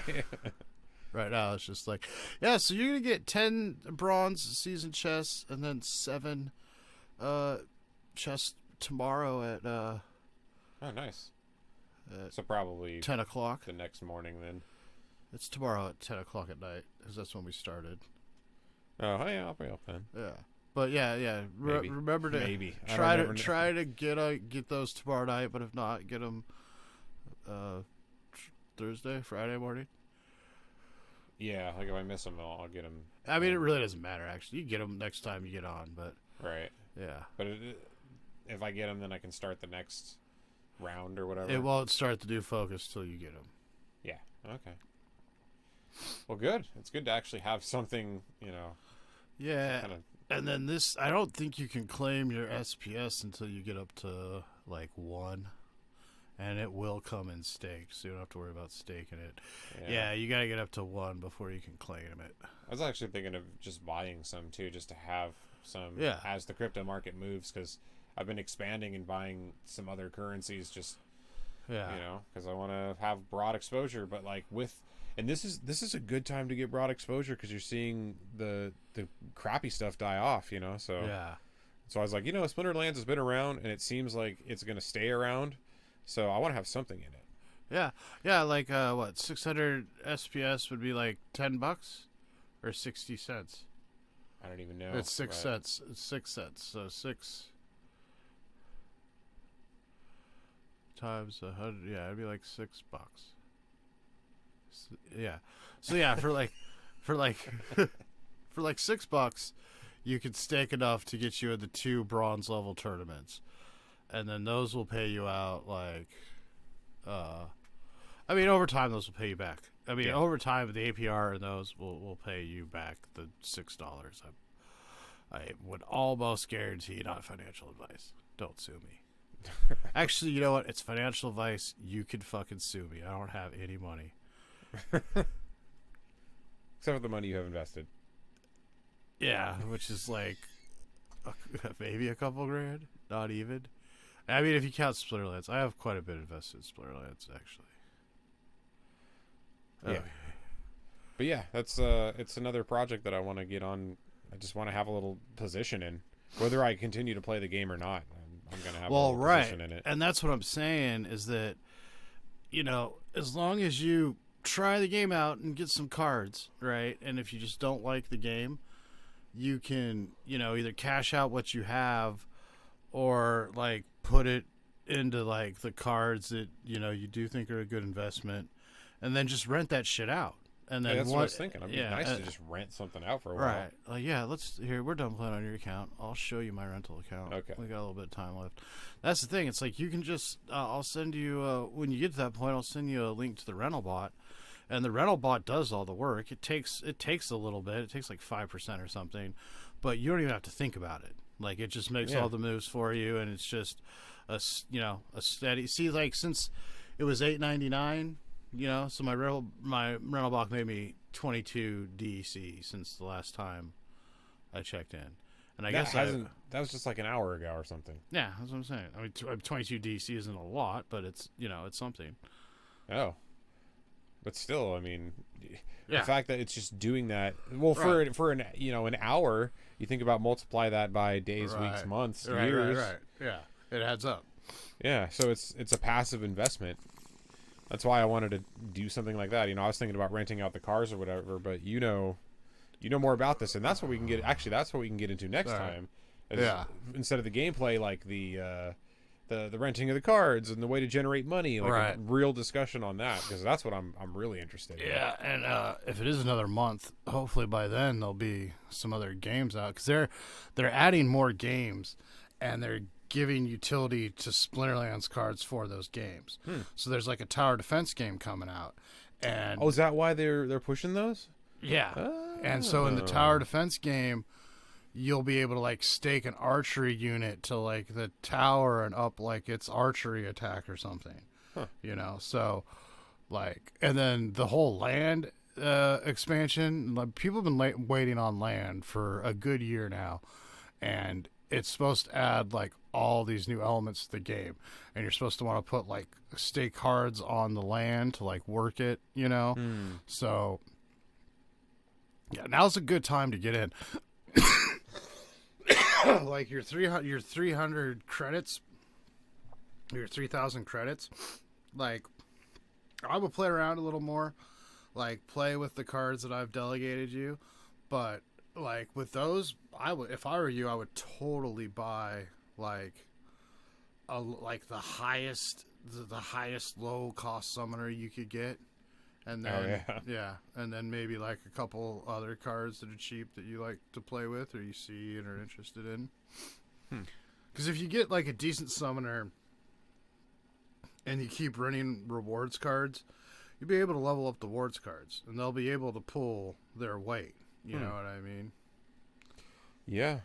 I didn't look. That's true. You could just spend the money to get all that stuff going, huh? Yeah, like you don't want to, unless you want to dump like a lot of money into it and buy like a ton of packs and get like the bonuses and stuff. You're just better if you want to dump like thousands of dollars into it. That might be the best way to do it.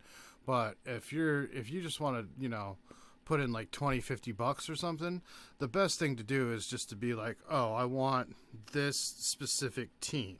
I want to have a good blue deck, or I want to have a good earth deck, and I'm going to have this summoner is going to be my build around. So I'm going to get him, and then I'm going to get, what's cheap and effective around him. And then you might get beat up when that's not an option, but at least you'll have like one go-to. And you can get like into silver doing that. Like you can get into silver with a level 3 summoner,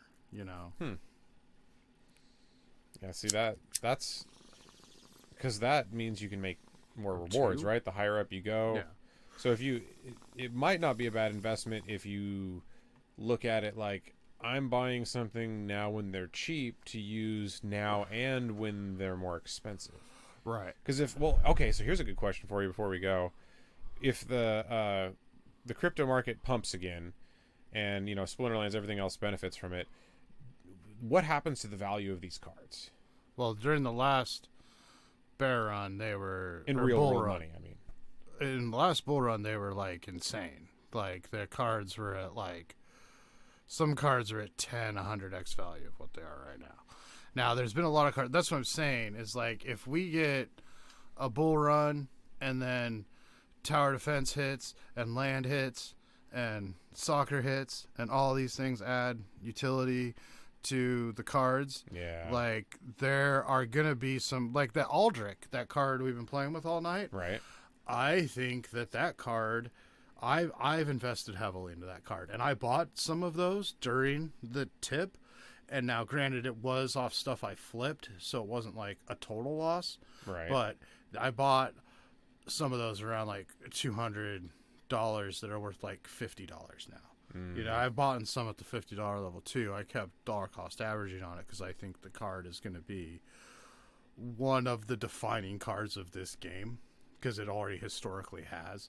Like, it might not be like Black Lotus level in Magic, but it might be like, you know. It doesn't have to be Right. Black Lotus. Right. It might be. That's what I'm saying. It might be like even if it's Time mediocre, Vault, the fact that you went into it, if it's the one that people look at enough, it's a monetary investment. Because like, yeah, you're buying it because you like the card because it actually does well in the game and it fits fits your strategy at least. Right. And you've noticed that like a lot of people probably use it too. Yeah. And it was very popular. And it's in the first set, and it's very rare. There's reprints, but it's the best version of the card, you know. Yeah. So when there's interest in that in the game again, and people start really looking at ways to make money in the crypto space, being good at these games is going to be a thing. And when those people start doing that, there are going to be people that are good at it, and there are going to be people that are not so good at it. And average. So and all those people are going to try to like, what cards do I buy to make money in the real world? I don't care about this game. I know there is an edge here because it's not being covered. So I'm going to put my resources into making money here. Right. So if you have the card that all those type of people say, that's the one, because they're looking at the game they really know now, you're going to be the one that benefits from being able to sell it or rent it or whatever. Right. Or just for owning it. Yeah. So you took that hit, but you're dollar cost averaging because you believe in the card. And over time, has your theory changed? No, and I'm renting the cards out that I took the hit on, and I'm making revenue off of them. So even if your hit is dropping day by day, right? And that's the thing about this game is once you get to a certain level, or I mean, I guess even at the level you're at right now, you will be generating daily income. And your choice is going to be, do I cash that out or do I restake it into the game? And at some level, it's not going to be at the beginning, it's not going to be a hard decision. You're going to be like, oh, I made fucking 0.2 cents today or whatever you made. You know what I mean? It's like, you just stake it back in the game. Who cares? But then you'll get to my level and it'll be like, oh, I'm making like $2-3 a day. And then at the end of the season, I'm getting like $50 in rewards chest. You know, I could cash out like $60-70 a month off this game, or no, like $100 a month off this game, but I want to keep reinvesting. And that's the thing, it's like the value of the cards will go down. I mean, it will go up and down, but when it goes down, the amount of money that you're earning and reinvesting at the game kind of keeps you up, keeps you to that line that you were. You know what I'm saying? So it's like you have an option.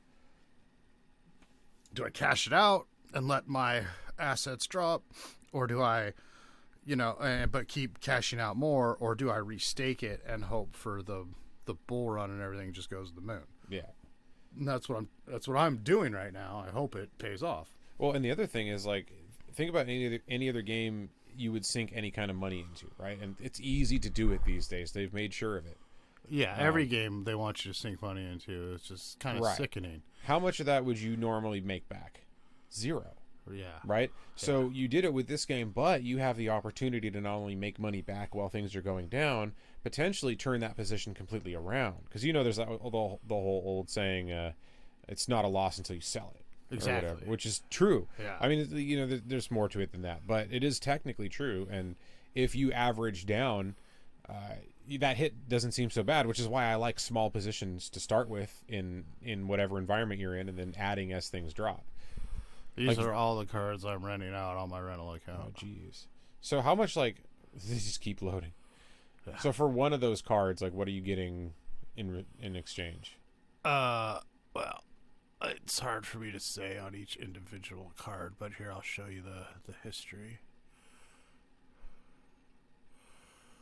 See, so the last one I got 6.69 deck, and this one I got 12 deck. On this one I got 2. This one was 0.19. See, so they do these little the bot does these little micro transactions for me, so I don't have to sit on the computer and list 100 cards at 0.198 to get like less than a penny. But the bot does it because it wants the 5% of that. So is this like renting them out per battle, or I thought it was like they've got Per a day. card and just keep it per day. Okay, so the payments come in once a day. Yeah, and I think the minimum rental right now is 2 days. Okay. So, yeah, like on all these, I was looking at the time and I was like, dude, those just happened. What do you? Yeah, no, this happens all day. It's the rental bot just does this all day. So you get these messages like constantly throughout the day? Just in here, just in the transaction. There's no notifications or anything. Right. I mean, I get a notification every day to go pay the rental bot on Discord, but you only have to pay it every 7 days. But yeah, it went up another 20 DEC while we were talking. Oh, there you go. Yeah. I mean, but that's the whole thing. Like from a passive income standpoint, your little bits of income are just coming in constantly all day. Yeah. Yeah, and then there's other stuff too, like the API. So you have that many cards to where you can just like, they're that. Yeah, I bought a bunch of Chaos Legion packs, and I've opened them with the potions you earn, and I'm sitting on a bunch of packs, but I'm also trying to level up my cards to compete in the next tier. Like I have pretty competitive gold level deck right now, but I'm at the end of the season I'm able to sneak up into diamond and win those diamond chests, which are really good, like gold, the average, I think like the average chest is like half an SPS per chest, and diamond you're getting like 2 to 7. Sometimes you get like a big one with like 80 or 90. I think I got one with like 165 SPS in it one day. Oh geez. But then, yeah, so the SBS is staked, and then you earn that. And this is just my Tron account. I've got the 600 on. So you can imagine my other accounts, I'm getting much more. And then, yeah, the chests and the battles. It's just to have something doing that all the time. I mean, that's amazing. And then this is also right now, because of the soccer game, they're paying out SBS and the new soccer token. So if I go onto my Hive and log into that game, I'm getting their token for holding SBS. Now that token isn't live on Hive yet, but it will be. And like the first day it's live, I'm probably going to sell whatever I have. I plan on playing the game, but usually the first day these things go high. They're fucking stupid high. So if that's the case, I'll get rid of it and get some more, because I'm gonna get another year-long airdrop for all these. And then this making money, like it's little bits of money all over the place. Like that's what's amazing about this. And it's like once you put in a certain amount, like you're just reinvesting your dividends. You know what I mean? I mean, I think last time we talked, I'd put in like another $100 and bought some cards, and I bought some Rift Watchers packs with my SBS, but that's putting more money into the game. Right. And then, this is the other thing, because I bought all those Rift Watcher packs. This is one of the reasons. When I bought the Rift Watcher packs, you were getting SBS airdrops for holding packs, but that's ended. But you still get these legendary summoners airdropped to you whenever they sell another 1,000,000 packs. So you get, and these guys are all like, well, these guys are 20 plus. These they're like $7-8, but they were all like 20 plus when they got dropped. So it's like every month or so, I get like another 2 or 3 of these. So that's like another $50-$60 if you just want to liquidate it. I play with them because like the ones from the last set are worth like hundreds and thousands of dollars. Oh wow. Yeah. Like, you know what you're saying earlier about like, oh, you used to be able to stream on Twitch for free? Right. I think it's going to be the same thing with pay to earn. Yeah. They're going to be like, oh, it's already getting that with pay to earn, because Splinterlands is like $10 up front. But back in the day, it was like $10 up front, and you could just like grind your way into like money. Now it's like $10 up front, and we'll give you 3 back, but you're gonna have to buy some cards that actually win anything, or have a friend delegate you some stuff, you know. And that's not hard to do. Like, the community's super positive. If you go on Twitch and anyone streaming Splinterlands, if you go in there and be like, "Hey man, could you delegate me some power to get me up to like bronze?" I don't know any streamer that would be like, "Fuck off." You know, they would be like, "Oh, you need 2,000 collection power? Yeah, here, man, take it." Maybe some of the Asian cats that like work in like you know, gold, internet gold mines or whatever, you know, maybe they wouldn't be able to get the boss to delegate you like 2,000 collection power, but that's it. You know, there's such a massive economy for just like getting in-game currency. Yeah. Even before games like this where you could earn real money on it, like the world of like MMOs brought on people farming currency and all that. Like, you can actually, there are people that legitimately their job is to farm currency in a game, you know. Yeah. The world we're in is so much different than people really give it credit for. Like, we always talk about the specific devices as being advanced, but like the methods by which we can conduct ourselves and make money and like hopefully, you know, bring ourselves up, it's just so much greater than it used to be. I mean, I can see it getting squashed in certain ways, but I can also see like there's incentive for even the power structure to do this. Like, I think play to earn has incentive, like in a natural, you know, I guess Darwinistic type of state. Like, in the real world, like you get a real actual reward for this, right? Whereas you don't for the other ones. And our brains, like however they can be distracted, know that a real deal is worth more than a virtual deal. Well, and yeah, that's the thing when, like, you know, I know the game is somewhat simplistic, and it's not like the most advanced thing. We gotta get going shortly, but yeah, like the whole idea that the winning and losing has like consequences, like has real world rewards, gives me so much more enjoyment.